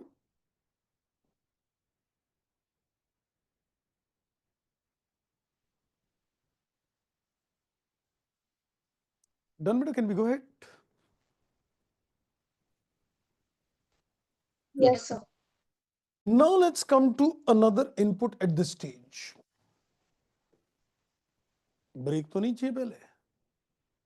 Yes, sir, we want. नहीं, मैंने पूछ लिया से मेरे को लग रहा था थोड़ा बहुत हेवी लग रहा होगा आपको, क्योंकि अब मैं थोड़ा और हेवी करने जा रहा हूँ. So, sir, let's take a break first. Yes, sir. Let's take one. Okay, let's give you a break then. That's better. आप पहले mind को relax कर लो. So I will now give you a third aspect, which is a very, very important aspect, and I will remind you this aspect in almost many sessions till the end of the course. Trust me. Sure. Take a break. Sir, can you share the last slide? Last slide? Yes. Have a look out here. Thank you, sir. When our last class live recording will upload, sir? I think it is already uploaded, beta. I think the last class. Yes, sir. Even It is the class uploaded. notes have been uploaded, because even I have just uploaded the notes only. So Sir, notes I are Yes, sir. didn't get something, whatever may I sometimes done wrong, but I didn't get, sir, in my LMS. In particular, this subject link, no? Hmm. Now, if you open the LMS beta, you'll see the videos and you'll also see the uploaded notes are not clear. Not possible. Did anybody see those notes? Yes, sir. It's uploaded. No, but is it clear? Yes, sir. Yes, yes, it is. It is clear. I think maybe better you can just check up. I think nicer. Maybe something went wrong. Just try to download once again. Sir, is this first and second situation side one of the methods of measurement? No, no, no. This is not a method of measurement. This is the aspect of measurement. These are the methods. This is just a, you can say, situation related to measurement. That do you take a reimbursement into account or not? And do you create a provision and then do you create a, so this is a clarification to how do you measure a provision, right? Okay, so I'll give you a break around 12-13 minutes. I need to charge my batteries as well. So Thank you, sir. enjoy a 12-13 minutes break.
Welcome back, friends. I guess we can start.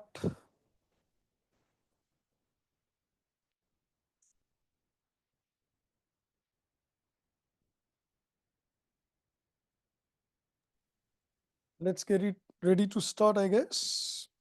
Yes, sir. Okay, you've been, I think, added into the group, WhatsApp group also, right? WhatsApp group is already created, I guess. No, sir. Yes, sir. No, sir. Where No. you can't, I think, write it, I think, but it's a information group is there, right? Yes, sir. No, There is, sir. but we can't type any You messages there. can't write in that one. Yeah. So maybe we'll create one group for you where I think we'll add somebody from the Zell team also, and maybe you can chat and ask your doubts also out there. You want me to send you a group link? Yes, sir. Okay, I'll do one thing. Sir, are you talking about a WhatsApp group? Yeah, And you will be there, correct? yeah, without me, And what will you? and we can put queries there and you will solve Yeah. it. Excellent. That's what I want. Thank you, sir. I'll do one thing. I'll just send my number to you. You can just ping me. I'll just create the group.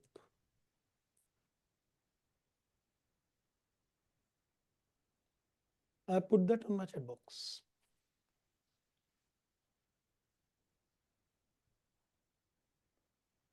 Okay, so you can send me the message later. I'll just create the group by the sir end of the day. नाम डाल के FR लिख दे, name and FR ऐसा लिख के आपको message कर दे, that will be Yeah, okay. that's enough. Name तो आपका उसमें लिखा ही होगा. हाँ, नाम लिख दो बेटा.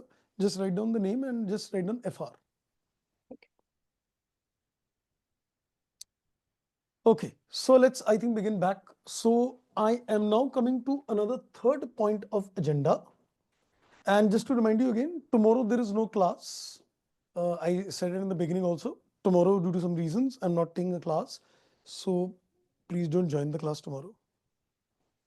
So we can get extra class then? Not planned immediately, beta, but I'll let you know. But tomorrow there is no class. Okay. Now, the third very important aspect is time value of money.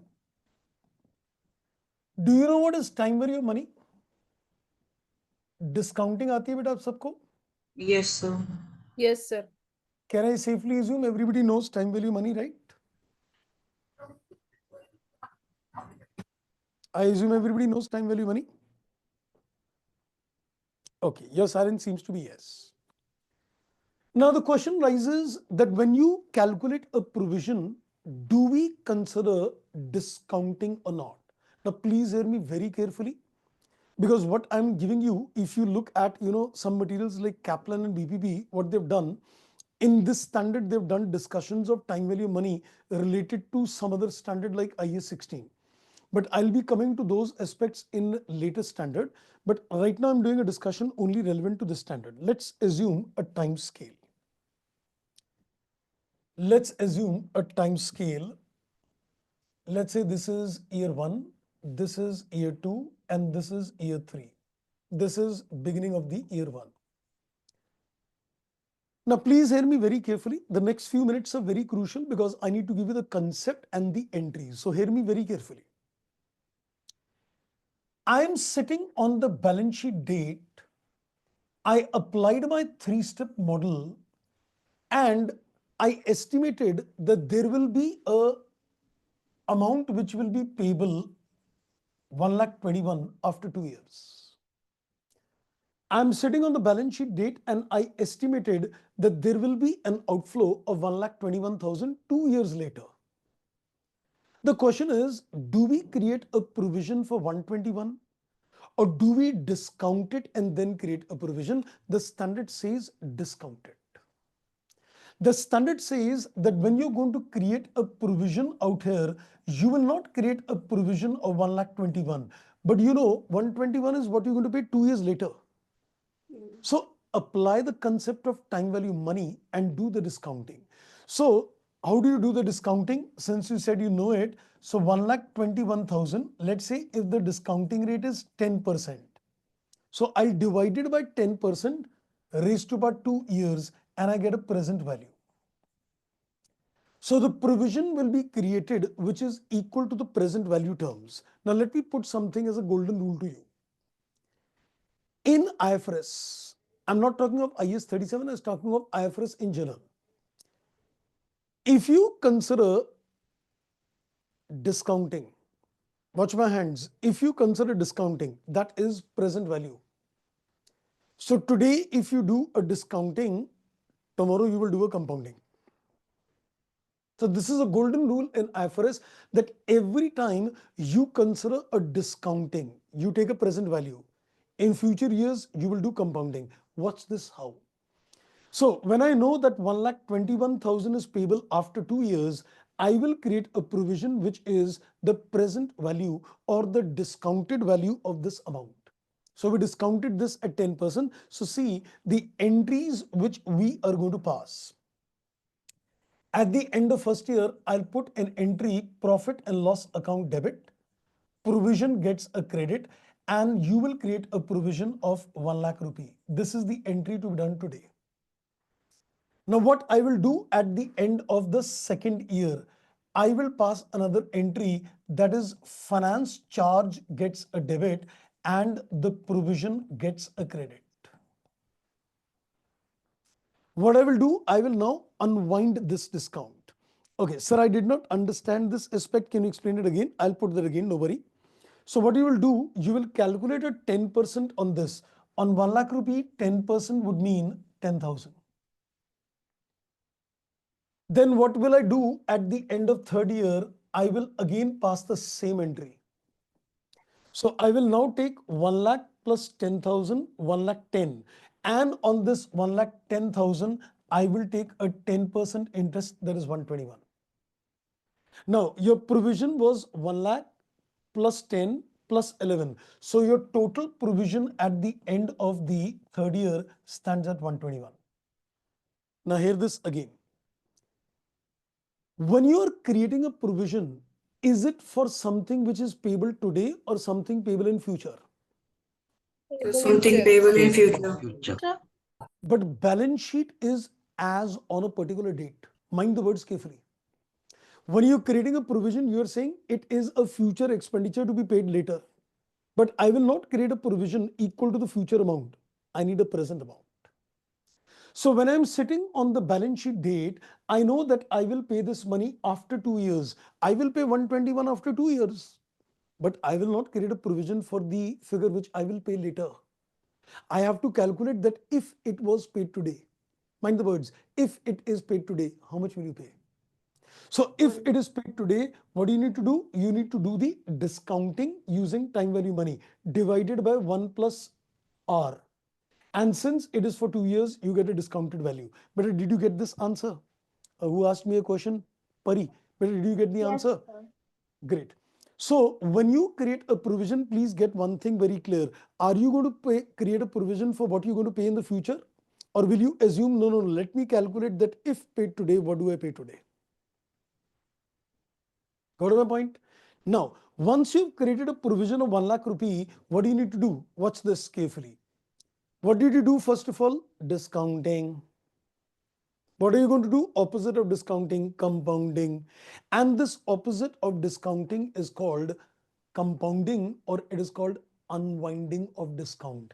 So when you are calculating this 10,000 and 11,000, you know what is this technically called?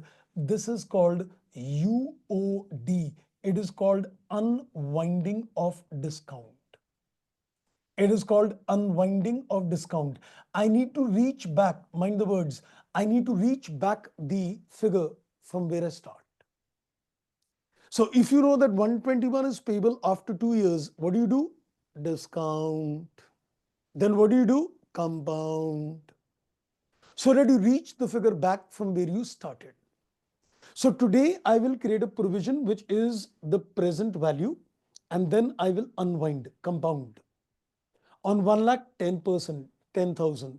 Then on the cumulative 1 lakh 10, 10%, 11. So that you reach back, the provision becomes equal to 121. Did everybody get my point? Yes. Yes, sir. Same like And trust compound me. interest. हाँ जी बेटा. It's similar to compound interest. Yes, it is. This finance charge is nothing but interest. It's another name for interest.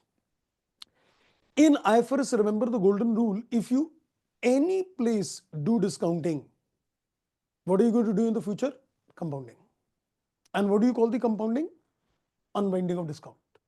So when you will start compounding this money, 1 lakh rupees is compounded 10% on 1 lakh, 10% on 1 lakh 10. So ultimately, after 2 years, you will reach the same figure for which you took a present value. This is called unwinding. Is this interest actually paid, or is this just a notional interest? It's just a Sir, notional interest. interest. It is just a notional interest. It is not paid. It is not technically paid, but we are unwinding it as such. So this is the concept of time value money. Now the question rises, when do you apply the time value money? The concept of time value money will apply if the outflow is going to take place, if the outflow is going to take place 1 year or later. If the amount is going to take place 1 year or later. I will not do discounting if you're going to pay in the next 8 months. I'm not going to do discounting if you're going to pay in the next 11 months. I will do the discounting only when the amount expected to be paid at least 1 year or more than 1 year plus. Right? So this is what you need to be careful when you create a provision. The provision is not the future amount. Provision is the present value of the future amount. So when you create a provision, the important thing to be kept in mind is that you create a provision which is the present value of future amount. So whatever is the future amount which you are going to pay, take a present value of that future amount and create a provision. Right, got the funda? Everybody clear with this? Sir, can you Yes. explain the journal entries? Okay, I'll put the entries again. Did you get the provision that it will be 1 lakh and not 121? वो clear है बेटा आपको? Yes, sir, almost. So when you put the entry, provision entry is profit and loss gets a debit and provision is a liability that gets a credit. तो आपने entry डाली, P&L debit किया provision बनाने के लिए, and provision is a liability that gets a credit. Then what do? You need to basically compound the provision. So we will create, for compounding, we'll create a debit in the form of an expense. That expense will be called interest. Or you can call it as a finance charge, or you can call it as an interest. And the provision increases by 10%. 1 lakh into 10%, this is the compounding. On 1 lakh rupee, you take a 10%. Now tell me, what is the provision after this entry? 1 lakh was the provision, you further increased it by 10. What is the new provision in books? 1 lakh 10,000. You take a 10% on that, it comes to 11. So keep compounding it. On 110, it is 11. Now your provision after the 2 years will be equal to 121. This is what is expected to be paid. It means So when you're like going to pay this adding money, the Hanji beta, means like adding the interest amount to the provision and then make the correct. next year provision. Yes, because at the end of the day, provision is the present value today. Add the interest, it becomes 110. Add the interest, it becomes this. So basically, what are you doing? First, what did you do? Discount. Then what are you doing? Compounding it back. Are you getting the point? आपने पहले क्या किया? Discount कर दिया. 121 को 1 लाख बना दिया. अब 1 लाख को वापस 121 भी तो बनाओगे. आपने कहा ये पैसे 2 साल बाद देने हैं, तो आज तो इसको डिस्काउंट कर दो. अब इसको वापस 2 साल बाद पहुंचा के 121 पहुंचाएंगे भी तो सही. तो आज आपने उसको डिस्काउंट किया, तो फिर अगले 2 साल कंपाउंड करके वापस 121 पे जाओ. Did you get my point? So जो हम value addition कर रहे हैं like 10,000 and 11,000. So are we like investing this money like 1 lakh?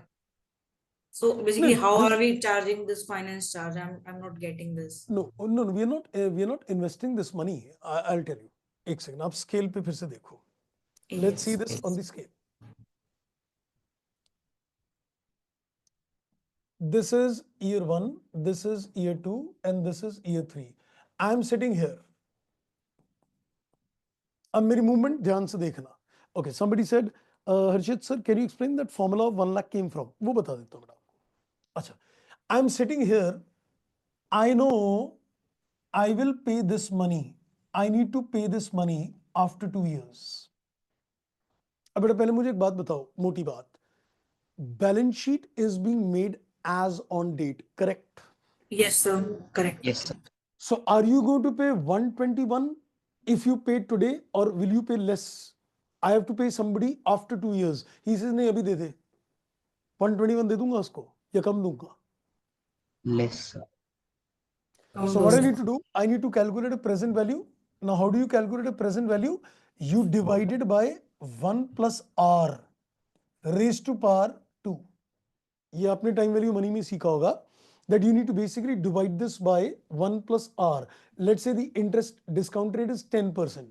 तो आप कैलकुलेटर में यूज करो, 121 को आपने डिवाइड किया 1.1 1.1 दो बार, तो this comes to 1 lakh.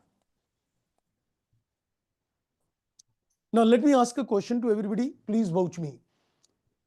If you pay the money today, if you pay that money today, what do you pay? 1 lakh. 1 lakh. So I said, let's create a provision of 1 lakh because liability is as on a particular date. I said, today the liability is 1 lakh. So I said, okay, let me create a provision to the extent of 1 lakh rupee. Now, as the year progresses, Got it, sir. got my point? As the year progresses, are you supposed to reach back 121 or not? Yes, sir. So basically, we will recalculate on the second year balance sheet date. Okay. तो पहले आपने discount किया, अब क्या करोगे? वापस compound करो. पहले फ्यूचर से प्रेजेंट में आ गए, अब प्रेजेंट से फ्यूचर में जाओ उल्टा. So in this particular case, what I'll do, I'll add a 10%. अब ये 10% add करने के लिए I'll put an entry, finance charge debit, provision credit. अब खर्चा तो बुक करना पड़ेगा ना. If you're going to increase the provision, how do you increase the provision? Since it is based on a discounting concept, so to increase the provision, every year you'll book interest. I'll tell you why it is interest. It is like something, take it like this for understanding. I owe this money to someone, and if you're not paying this money, are you going to pay this money with interest? Yes, sir. Correct. So we are indirectly saying ये पैसे मुझे देने, मैं तो अभी दे नहीं रहा साहब आपको. वो कहेगा भाई इंटरेस्ट के साथ दे दे. So you'll put the entry finance charge debit, provision credit, and then again you create another interest on the cumulative amount. So why are you taking a finance charge? एक liability जो आपको pay करनी थी, a liability which had to be paid, but you're not paying. So what do you need to do? You need to pay with interest. So the standard says, please start charging interest on the amount which you're not paying. Keep charging interest till you reach a point when you're paying it. So therefore we are recording finance charge. Got my point? Yes, sir. Sir exam Sir- में वो जो present value और annuity chart जो देते हैं ना FM में, वो प्रोवाइड करेंगे. इस एग्जाम में एफआर में देते हैं. कैलकुलेटर में निकल जाएगा बेटा, क्या करना है आपने? हाँ वो तो है. नहीं, they Sir, will not do this. discounting FR में rate नहीं will देंगे. assume or it will given. No, in any case, to my mind, if you ask me, you'll easily calculate. They may not give you this discounting rate, they may, but even if they don't give it to you, it's not a big problem. You see, the simple calculation, how do you make this is on a simple calculator. You need to take the figure of 121 and you need to divide it by 1 plus r raised to power n years. So if it is, let's say 8%, what do you do? Divide by 1.08. If it is Okay. 3 years, divide it 3 times. इतना तो calculator बेटा आपको नहीं sir, 8% or 10% they will give us Yes. or it will assume. No. That will be given. Otherwise, everybody will assume a different rate. That's Yes, not- yes, right. So they will, in any case, give you this rate. The R will be given, the N will be given. That is for sure. 100% will be given. And is the number of years? Of course, beta. Without that, how will I calculate? He has to tell me that this amount is payable after how many years. Unless he tells me it is payable how many years, I don't know the N. So he'll have to give you the discount rate also. He'll have to give you the period also. दोनों देगा. तभी तो मैं उसकी present value निकालूंगा. Right? Okay. I think Arshit, you said, sir, I'm calculating, getting 121. I'm not getting 1 lakh. But please take a calculator in your hand. Divide 1 lakh 21 by 1.1. Divide it once and divide it twice. 121 divided by 1.1, again divided by 1.1. Do you get 1 lakh? Got the point? Basically, you need to take a present value. How do you take a present value? Divided by 1 plus R. As many times, as many years. Great. Okay, so this was another concept which I gave you, and that is on the measurement part. So I have given you 3 inputs on the measurement aspect. Just to recall, what are the 2 methods to measure a provision? EVM and ML. Sir, mostly, And when do you use EVM? When the amount is payable to single or large population? Huge. Large more population. than single. Large And population. MLO when it is owed towards a single population. Then I give you a clarification with regard to that if you're getting a reimbursement, should I reduce the provision or treat the reimbursement separate asset? Separate Separate asset. asset. Separate. And Separate. can my reimbursement asset be more than the provision? No, sir. Yes. No. No, No. no, Your no. reimbursement cannot exceed the more than the amount of provision, and you can create a reimbursement only when you are virtually certain, beyond doubt, that you'll get the money. And True. do you consider time value of money every time or only when the period is 1 year or more? 1 year or 1 more. year One or year more. or 1 year or more. more. And do you create a provision for what is payable in the future, or do you take a present value of the future payment? Present Present value value of of the Present future Present payment. value of value of the future future payment. Unwinding and keep creating a finance charge in the books. Great. Now, a small little further clarification on point number 4. So let me just add another point number 4 just as a reference.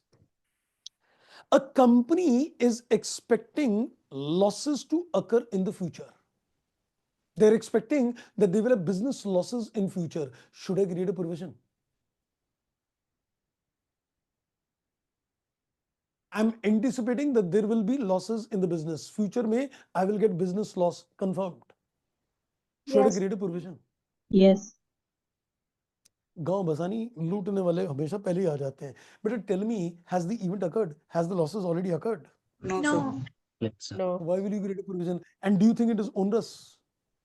No, sir. Business No. loss होगा, कोई penalty थोड़ी है. So let's get this clear. No provision is made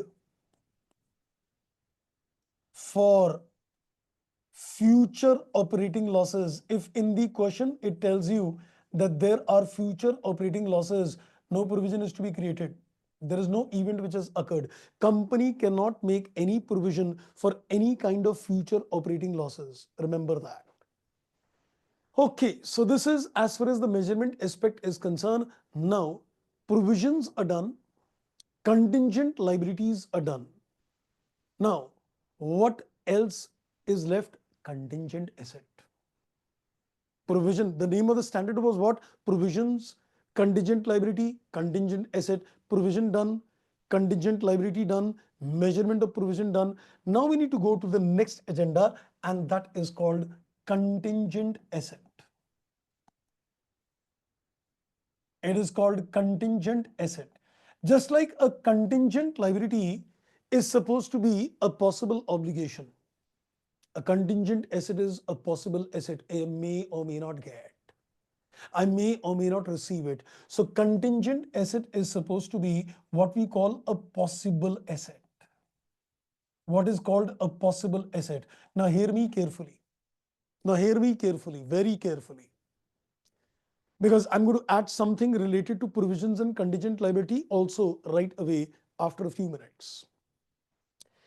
I would say there are 3 permutation combination. I would say there are 3 permutation combination.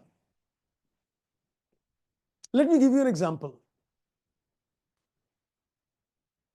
I sent my goods by railway authority.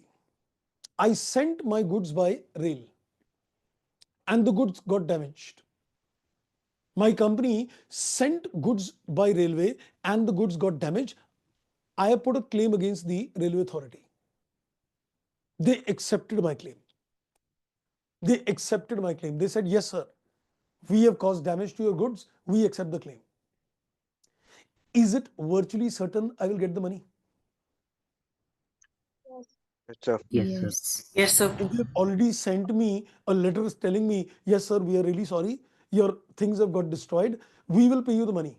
You will get the insurance claim. So there is a virtual certainty. So if there is a virtual certainty, if there is a virtual certainty Do you think it is contingent or is it confirmed? Confirm, sir. Confirm. It is confirmed. It is no longer contingent. If it is virtually certain, it is no longer contingent. So if you say it is virtually certain, I would say it is an actual asset.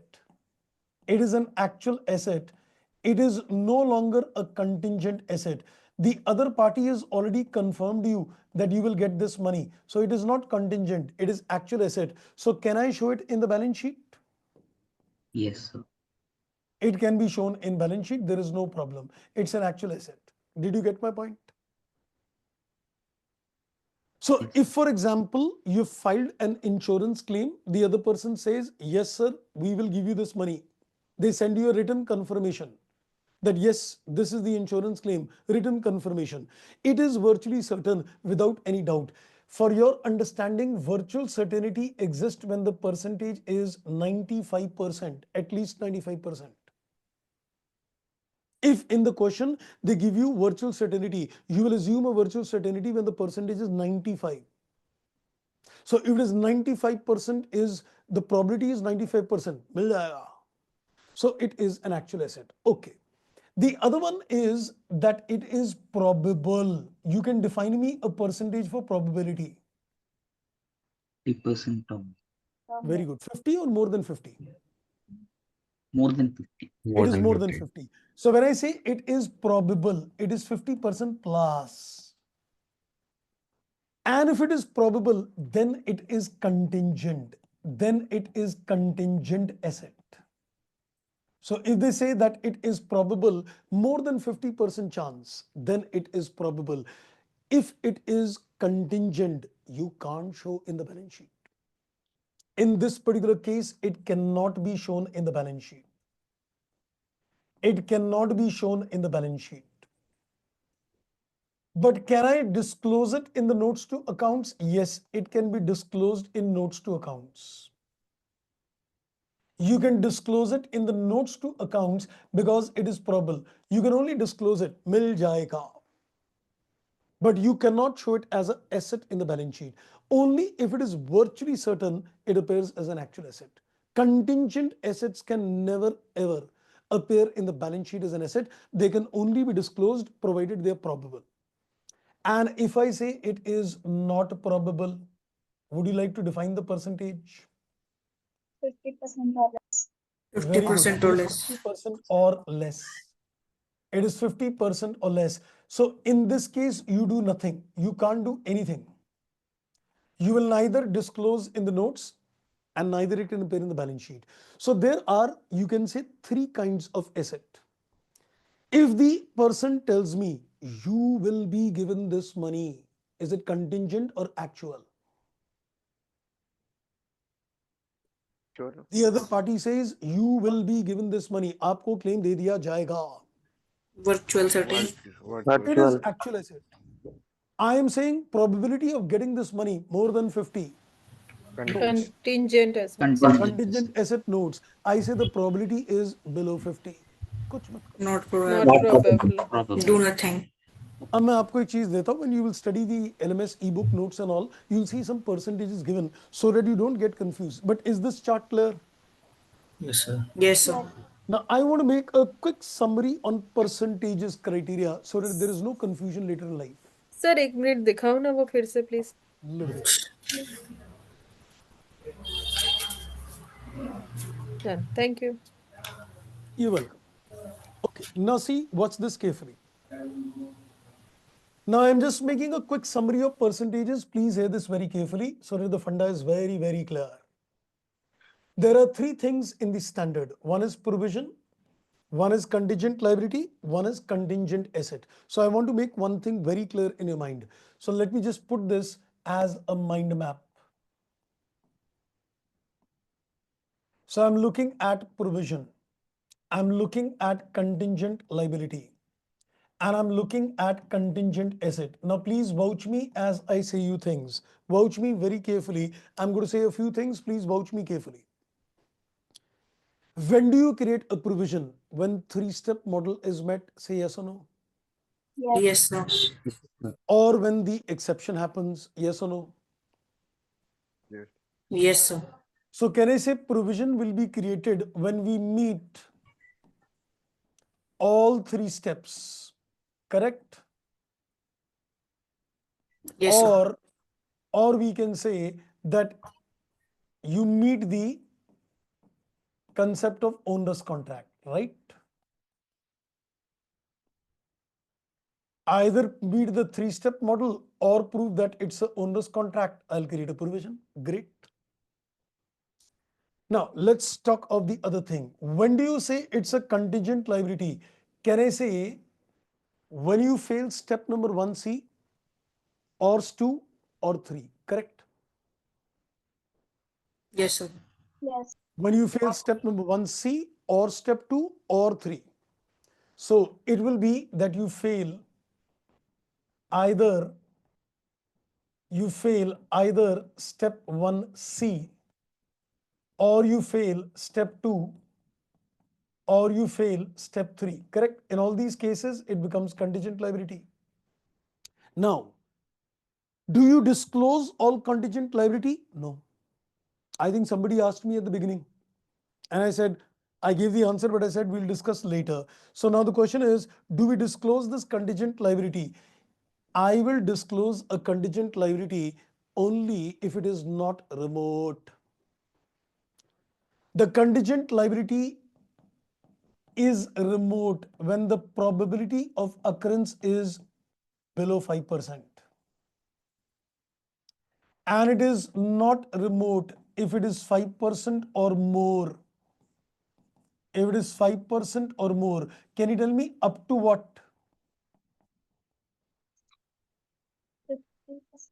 Yes, because more than 50, it's provision. Huh? So 5% or more or up to 50. So if it is remote, I will not disclose. If it is 5% or less, I will not disclose. But if it is 5% or more, then I will disclose. So is every contingent liability disclosed? No. No, sir. So you need to see that if the examiner tells you that this contingent liability has got a remote chance of occurrence below 5. If it is below 5%, then I will say please don't even disclose it. If it is 5 or more than 5 but up to 50, disclose it. Got my point? Yes, sir. Yes. I asked for. Next. I'm now looking at contingent asset. When is it a contingent asset? When it is 95% or it is more than 50 up to 95? More than 50 up to More than 95. 50. 95. So we can say in this particular case, there are two ranges. If it is 50% plus but up to 95, and if it is 50 or below. Now tell me, if it is 50 or below, will you disclose? Yes. 50 or below, no disclosure. No disclose. No. 50 below, there is no disclosure. Can you see contingent liability में 5% के ऊपर sentimental, asset के लिए sentimental 50% पे है. Because if it is an asset, I'll say boss, more than 50 only, then I'll disclose. Liability 5% दिखा दे. Are you getting my point? And if it is 50% plus, then it is disclosed. Correct? So Yes, see sir. the comparative chart very clear. I think somebody asked me a question at the beginning. I hope you would have got your answer very clear now. The Yes, sir. provision I asked. will be created when you meet a three-step. Contingent liability, it should not be remote. If the chance is below 5, don't disclose. Contingent asset, if the chance is 50 or below, then don't disclose. So you can say for asset, it is 10 times. Liability is 5 and asset is 50 times. So for a contingent liability, if it is 5% or more, disclosed. But for asset, it has to be more than 50, then disclosed. Right? This is the inputs in terms of the standard. Is the standard over? Guess. Is the standard over? Guess. No. It is not. Exceptions are there. कहोगे जान ले लो कोई Exceptions. नहीं, exception तो बेटा एक ही था, onerous, वो तो हो गया. एक ही exception था. I gave you a 3-step model. Now IS 10 पे आते हैं. IS 10 में what did I give you? 3-step model. Then I gave you exception. Then what was the next area of discussion? Clarification. Special issue समझ लो clarification को, ठीक? Method. Right? अब यहाँ भी तो clarification होनी चाहिए ना? Pattern तो same ही है. So you did a 3-step model. And then you've done exception as well. Measurement was extra fast. Now there is a clarification, or you can say special issue in the standard. That is called restructuring. So last area of discussion. Now we are discussing a special issue. We are discussing what is a special issue, and that special issue is with reference to what is called restructuring.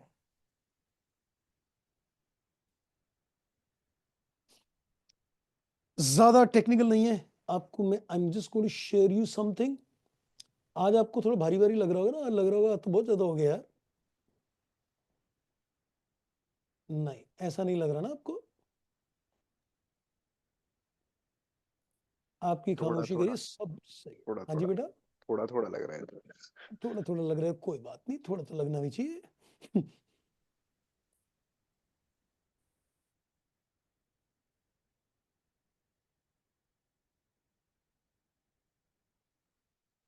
चलो पहले आपको मैं कुछ material दिखाऊंगा.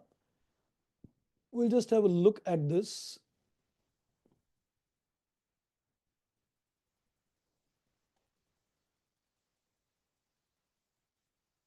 I'm sharing a screen. Please have a look at this. Can you see restructuring provision? Is the screen visible, right? Yes, sir.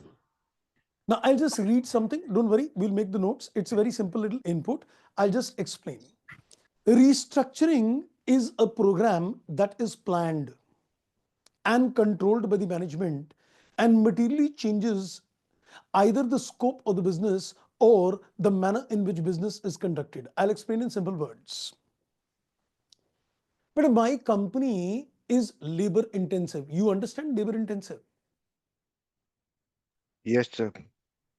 That Yes, means sir. I am doing work with the help of people. I have a lot of workers with me. It's labor intensive. As a management, I decided that I will go machine intensive. What does this mean? I'll throw the people out of the company, right? I'm labor intensive today. I'm planning to go for a capital intensive program. So I don't need men now. I need machines. So what will I do? I'll throw the people out. So will I compensate those employees who are thrown out of the company? I might.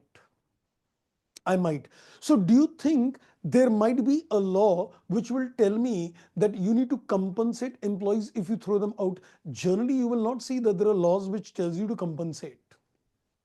So for example, a company is becoming machine intensive from labor intensive. So what it will do, will it inform the employees and tell them, boss, your services are no longer required? Will you tell them and tell them, boss, अब आपकी services चाहिए नहीं? नहीं, ये question पूछ रहा बेटा. Are you going to tell them that, you know, I've decided that I'm going to cut down the jobs? Are you going to communicate them?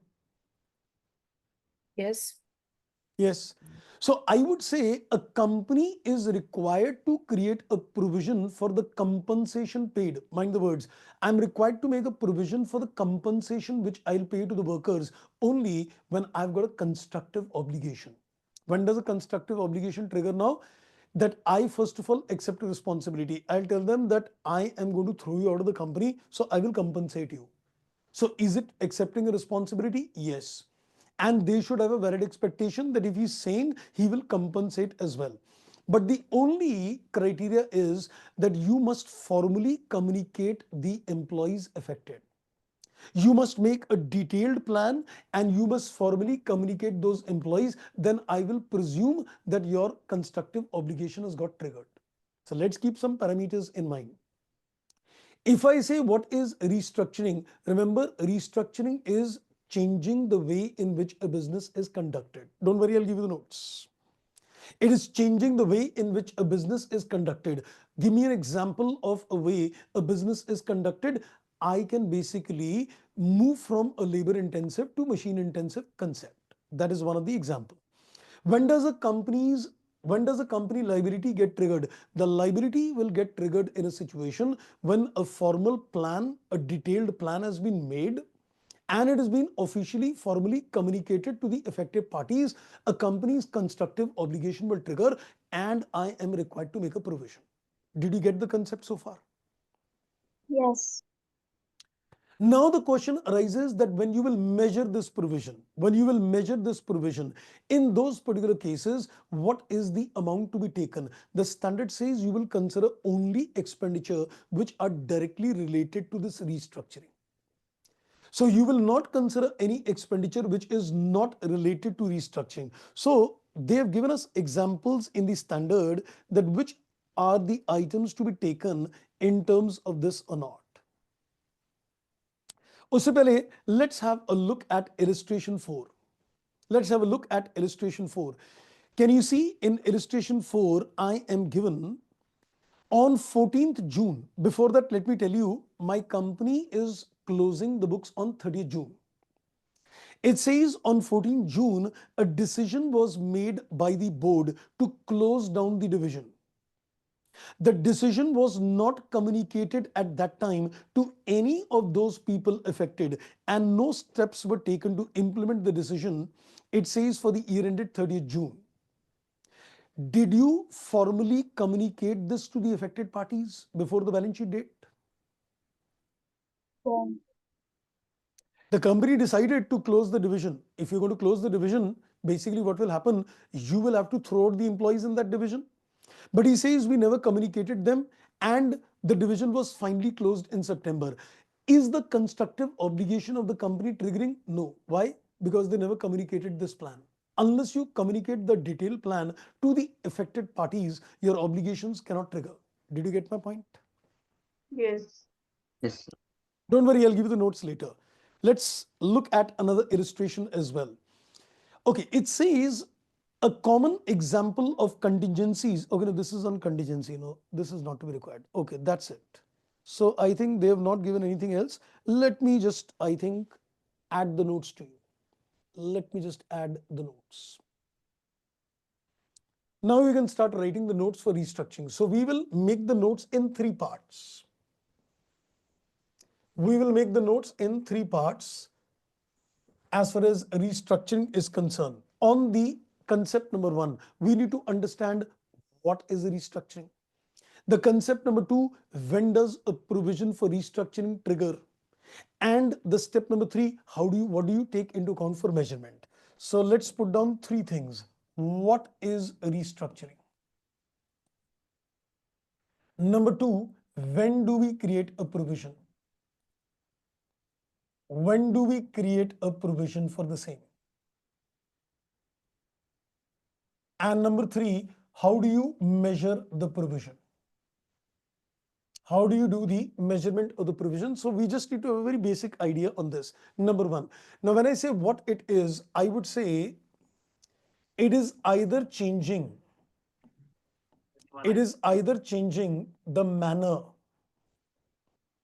It is either changing the manner in which business is conducted. It is either changing the manner in which business is conducted. So I think the good example would be from labor intensive to machine intensive. From labor intensive to machine intensive. This is, you can say, changing the manner in which business is conducted. Or the other way of restructuring would be closing down a division. Closing down a division. Can I say in both cases you will throw out employees out of the company? Yes, sir. Can I say in both cases, if you become machine intensive, you'll throw the people out. You close the division, you'll throw the people out. So in both cases, what is common is that you will throw the people out. So let me also make a mention out here that in both the cases, employees will be thrown out. In both cases, employees will be thrown out. So the company may plan to compensate them. So company may plan to compensate them. Because they are being thrown out, you may plan to compensate the employees for the same. So we're looking at, should we create a provision for the compensation or not? So when do we create a provision? So in this particular case, the provision will be created when a formal, rather I would say when a detailed plan, underline detailed plan, when a detailed plan has been made, and so there are two conditions. You've already made a detailed plan and it is being formally communicated, underline formally communicated, and it has been formally communicated to the persons affected. It has been formally communicated to the persons affected. So you should have made a detailed plan, that's one, and you should have formally communicated this plan to the parties, persons affected. And finally, we've got the input. What do we include in this? So we will include only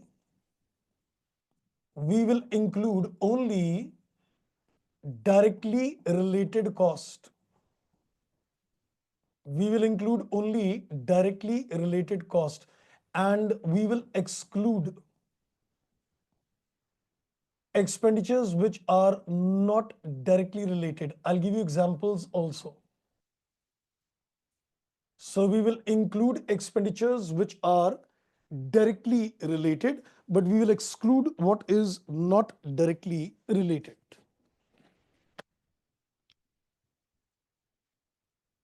Let's give you a little examples also on what kind of expenditures can be direct, indirect as well.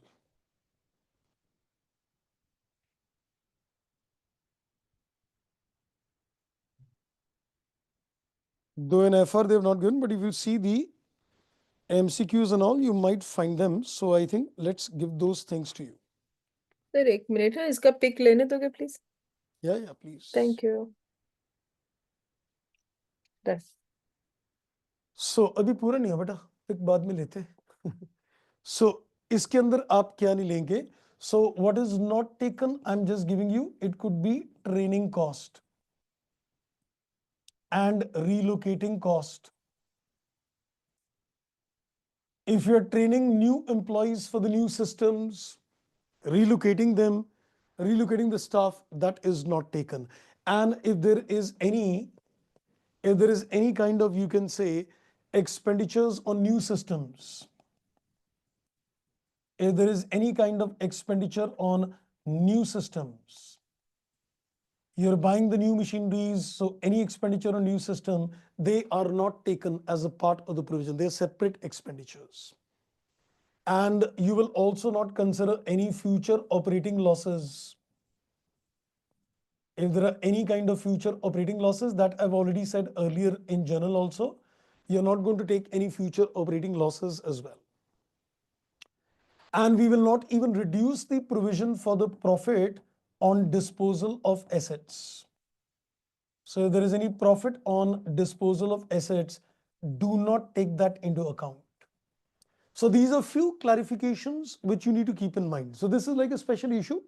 The standard has given some additional guidance in terms of provision for restructuring, that if the company changes the manner of doing business, shut down the division, there is a need to compensate the thrown out employees. And for this purpose, if you made a plan, communicated the plan, create a provision. And in the provision, only consider what is directly related, compensation expense taken. If you're going to train people, relocate the staff, spending on new systems, or you're selling assets at a profit and all those things, do not take that into account for the purpose of computing a provision. Right, so this takes care of my standard. IS 37 is now complete.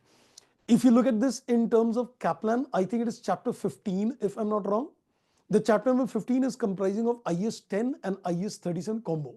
So that chapter is done. You can now practice this entire from LMS, from Kaplan kit with whatever you want you can do. You Sir, want me to zoom out the screen? Sir, can you precise the screen? The last one is not able. Okay. Visible, beta? No, sir, it's not visible. Now see? Yes. Sir, And sir, cap what's the of relocating cost? What is the? That one, relocating. I don't know what's that. relocating. Relocating. It's relocating. Relocating the staff. You're moving the staff from one location to another. A relocating cost is not taken. Sir, if reorganization or restructuring is taking place during the year, basically the decision is taken during the year, but it is done after between the report, basically the cutoff period. Basically, I'm asking it is in relevance of IAS 10, because I saw one question on Study Hub, and there was a question regarding the reorganization and restructuring also. So I got a bit confused. I selected non-adjusting. Yeah, it was correct in that particular question, but I would like to understand the reason. IS 10, why I did that is because IS 10 can apply to any standard now. Right. That was the reason of doing IS 10. Now, let's come to the point. In IS 37, what are we saying? That the plan should have been formally communicated before the balance sheet date, correct? Right. Now, if it is not formally communicated, but you say it is now communicated before the approval date. Okay. Is there a condition now? I would say no. No, because it was not Since taken the during condition, year. because it was not formally communicated, therefore now even if you have communicated post balance sheet date, I will say there is no condition. So even if you consider the facts of IS 10, it will still remain a case that provision will not be created, therefore non-adjusting. Okay, sir. Got one point. So basically, IS 10 is got no role with this. IS 10 has got a role with every standard for that matter. That is the reason I've done IS 10 first of all. Halaki, let me tell you, in FR, you will not see too much connect between IS 10 and other standard except 37. तभी मैंने IS 10 पहले कराया था, मुझे पता था. Got my point? Yes, sir. Thank you, sir. You're welcome. Okay, so this is done. Any questions coming on your mind on this standard? Do you want me to start a new standard? Any questions coming first of all in your mind? नया standard बेटा शुरू करूंगा अगर आपका mind ठीक हो, कर दूं? आपकी खामोशी को तो मैं हाँ Can you समझूं. Yes, sir. Yes. Again, honor us. Hmm? Honor us meaning? अच्छा, मैंने कहा आप कह रहे हो हम लोग ओनरस हो गए. ओनरस का मतलब क्या होता है? बर्बाद. Can you please once again, like a short summary? Okay, I'll explain you onerous in simple words. Hindi में समझा दूं बेटा? Yes, sir. इससे better हिंदी तो में ना कुछ जल्दी होगा समझ ही में आ नहीं. जाएगा. मैं हिंदी में समझाता हूं, आपको 2 मिनट में समझ में आ जाएगा. मैडम, मैंने एक कॉन्ट्रैक्ट आपसे एंटर किया. अभी हमने कुछ किया नहीं है, सिर्फ साइन किया है. मतलब मैंने एक कॉन्ट्रैक्ट आपके साथ साइन कर लिया. मैंने कहा जी देखो 6 महीने बाद आऊंगा और आपसे 1000 यूनिट्स खरीदूंगा 20 रुपए में. अब मैंने जब कॉन्ट्रैक्ट एंटर किया तो मैं सोच रहा था यार 20 में उठाऊंगा और 20 के ऊपर बेचूंगा, प्रॉफिट कमाऊंगा. तो मेरा एंटायर ऑब्जेक्टिव कॉन्ट्रैक्ट करने का क्या था? ट्रेडिंग. कि आपसे 20 रुपए में चीज खरीदेंगे, आगे 20 के ऊपर में बेचेंगे, प्रॉफिट कमाएंगे. लेकिन मेरी एक्सपेक्टेशंस उल्टी पड़ गई. अब जब मैं अपनी बैलेंस शीट बना रहा था तो मैंने सोचा यार कि ये आइटम जो मैंने आपसे 20 में लेनी है, आज की डेट में ये आइटम 20 के नीचे बिक रही है, तो बेटा मैं लेने में इंटरेस्टेड हूं कि नहीं हूं? No. नहीं हो ना? अब प्रॉब्लम ये है कि मैं ना दोनों तरफ से मेरा गला फंस गया है. कैसे? अगर मैं आपसे चीज खरीद लूंगा तो खरीदने पे मुझे नुकसान होगा, मर गया मैं। और अगर मैंने चीज आपसे नहीं ली तो आप मेरा गला पकड़ लोगे, आप कहोगे जी अगर आप कॉन्ट्रैक्ट नहीं करोगे तो पेनल्टी दे जाओ। अब बेटा मरता क्या ना करता, सोचो, अगर मैं एग्जीक्यूट करूंगा तो नुकसान कंफर्म्ड है, अगर मैं एग्जीक्यूट नहीं करूंगा तो पेनल्टी कंफर्म्ड है। क्या मैं दोनों तरफ से देख रहा हूं कि गला तो मेरा कटना ही कटना है? बोलो हाँ कि ना। Yes. इसको कहते हैं ओनरस, मतलब आप बर्बाद हो चुके हो। Did you get my point? कि आप बर्बाद हो चुके हो। अगर आप बर्बाद हो चुके हो तो अब आप ये सोचो बर्बादी कम कहां है? बताओ, बर्बादी इस बात में कम है कि उसको एग्जीक्यूट करके नुकसान कमा लूं, या बर्बादी उस बात में कम है कि पेनल्टी दे दूं? By executing the plan. तो प्रोविजन उतने की बना दो जहां पर कम नुकसान हो रहा है। तो ओनरस कॉन्ट्रैक्ट का मैंने सिंपल शब्दों में क्या कंसेप्ट बताया, आपने कुछ ऐसे कॉन्ट्रैक्ट्स एंटर कर रखे हैं जो अभी एग्जीक्यूट नहीं हुए, उनको बेटा क्या नाम देते हैं? Executory. Very good. और अगर वो एग्जीक्यूटरी कॉन्ट्रैक्ट अभी तक एग्जीक्यूट नहीं हो तो बेटा पास्ट इवेंट हुआ कि नहीं हुआ? No. नहीं हुआ, तो इसका मतलब 3 स्टेप मॉडल तो फेल हो गया। तो मैंने एक्सेप्शन डेवलप किया कि अगर आपने कुछ ऐसे कॉन्ट्रैक्ट्स हैं जो एंटर कर रखे हैं लेकिन अभी एग्जीक्यूट नहीं हुए, अब पता करो कि वो बर्बाद तो नहीं हो गए। बर्बाद बेटा कब होंगे? जब इधर से और इधर से दोनों तरफ से मरेंगे। इधर से मतलब एग्जीक्यूट करेंगे तो फायदा होगा, नुकसान? अगर एग्जीक्यूट करेंगे तो फायदा होगा, नुकसान? मरेंगे। क्वेश्चन है बेटा मेरा आपसे, अगर आपने एग्जीक्यूट कर दिया तो फायदा होना चाहिए, नुकसान? नुकसान. कोई भी बोले नुकसान। और अगर नहीं किया तो पेनल्टी देनी पड़ेगी। तो दोनों तरफ से मरना मरना लिखा है, इसका मतलब कंडीशन 1 एग्जीक्यूट करोगे लॉस होगा, नहीं एग्जीक्यूट करोगे पेनल्टी दोगे। तो दोनों तरफ से मरना लिखा है, तो प्रोविजन किस अमाउंट की बनाऊं, बड़े की छोटे की? Lowest one. somebody saying sir not able to understand Hindi. बेटा मैं तो रिपीट कर रहा हूं उनके बेनिफिट के लिए, तो पढ़ा चुका हूं ऑलरेडी, उतना तो मुझे लिबर्टी दो हिंदी में बोले। I was only explaining the point so that they can just understand what they had a confusion. I'm not teaching anything in Hindi, fresh new things in Hindi. Don't get worried on that. समझ आ गया बेटा आपको? Yes. Yes. Yes. पक्का? So this will be analyzed on the date of balance sheet, right? Yes, of course. But provisions will be created, of course, on the balance sheet date only. When you reach a balance sheet date, then you decide a provision is to be created or not. Sir, any other example other than stock exchange? Stock exchange कहां से आ गया बेटा? आपने बोला ना कि trading में होता है। मैंने स्टॉक एक्सचेंज कब दिया बेटा? मैं तो इन्वेंट्री खरीदने की बात कर रहा था, ट्रेडिंग करने की बात कर रहा था, स्टॉक एक्सचेंज की थोड़ी बात कर रहा लाइक हूँ। सर वही ट्रेडिंग वाला ही, अदर देन स्टॉक ट्रेडिंग की एग्जांपल। नहीं, ट्रेडिंग के अलावा कैसे होगा बेटा? कई चीज खरीदोगे तभी तो होगा ना। ये मतलब शेयर नहीं खरीद रहा, गुड्स खरीद रहा हूं। मतलब देखो बड़ी सीधी सी बात है, मैंने आपके साथ एक कॉन्ट्रैक्ट किया। चलो आपको एक और एग्जांपल देता हूं, let me give you another example also, यही ऐड करते हैं।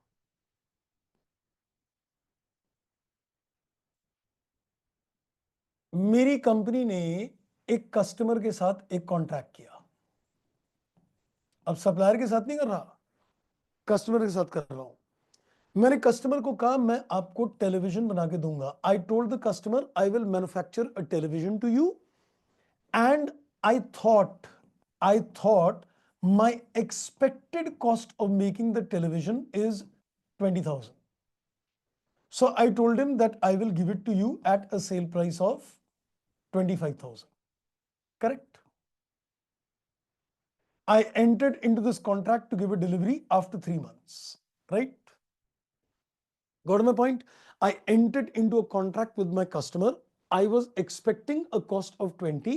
So I told him that boss, I will give it to you at 25 after 3 months. Now, let's say I reach my balance sheet date and I come to know that the expected cost, I came to know that now the expected cost to manufacture this television is, let's say, to the extent of 28,000.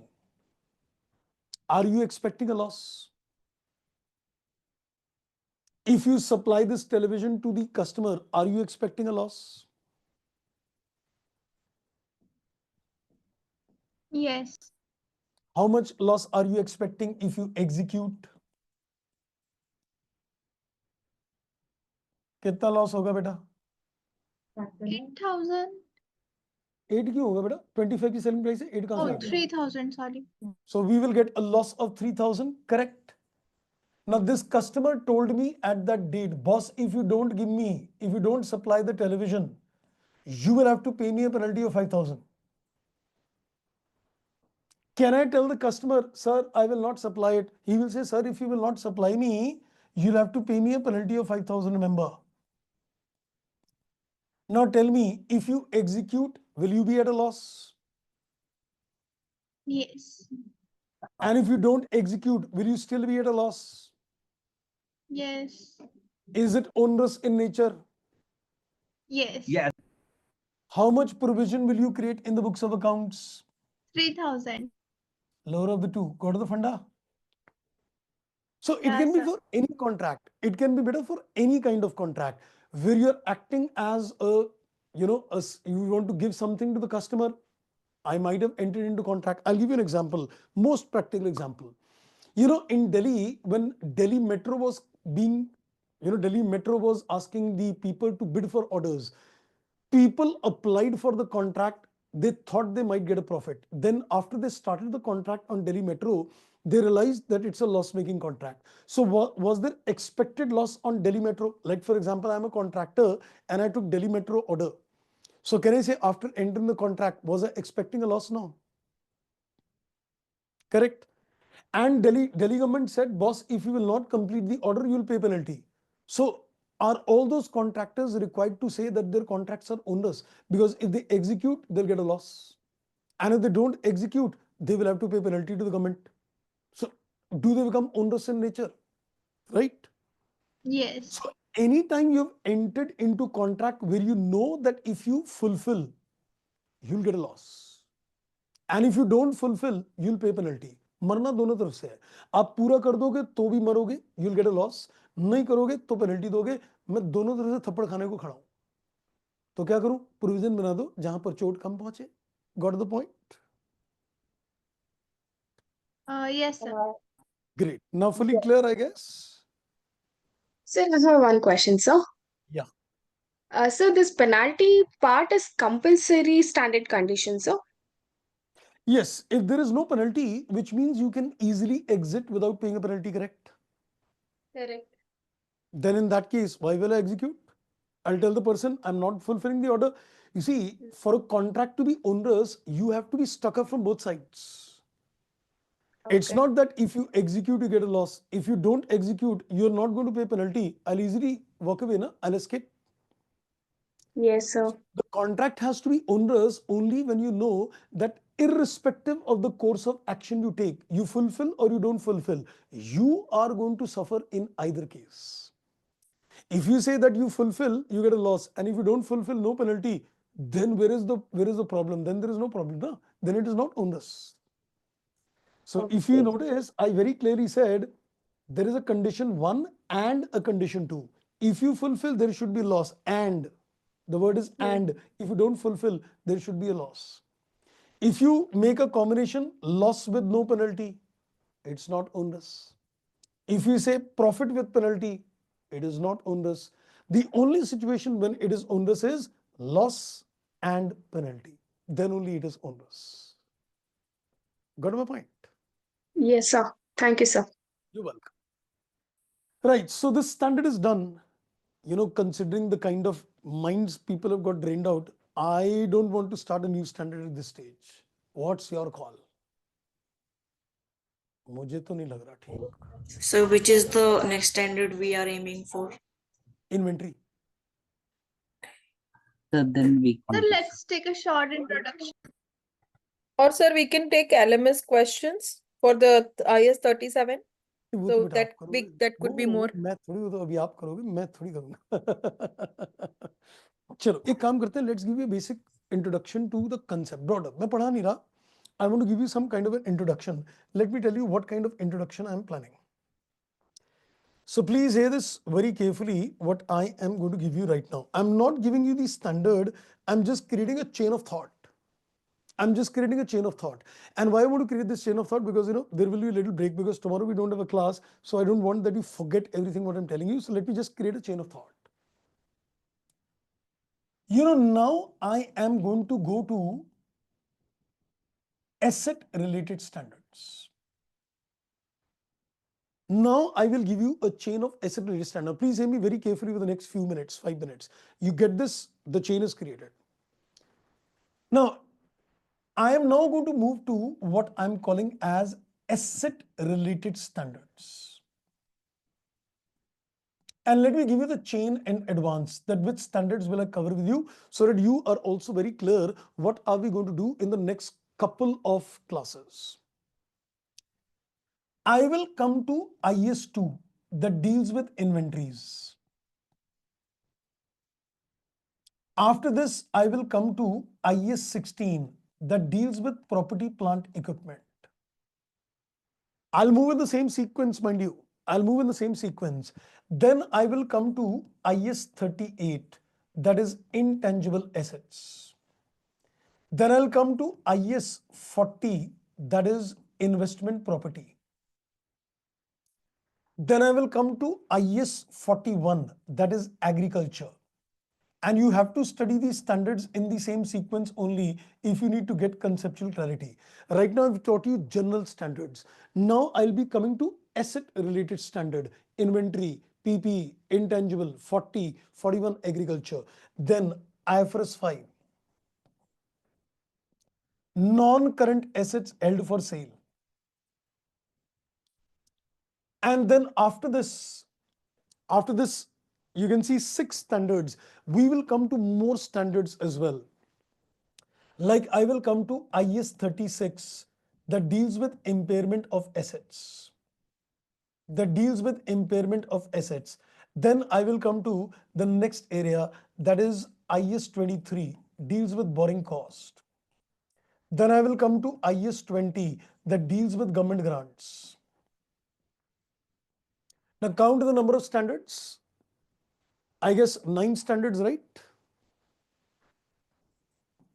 Is that a list of 9 standards, I think?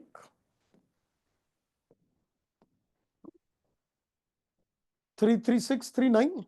Yes, sir. Yes, sir. I will teach you these 9 standards. Now, why I've given you a chain of thought? All these standards will be studied in 3 blocks. We will study all these standards in 3 blocks. Block 1, Block 2. We will move according to these thoughts only. Block 2 and Block 3. When I will teach you the standard, I will teach you the standard in 3 blocks. Majority of these standards in 3 blocks. The first question is, when you were in school, you were given the funda. This is the inventory showed in the balance sheet. Now we will see, is this inventory? So your focus will be on definition.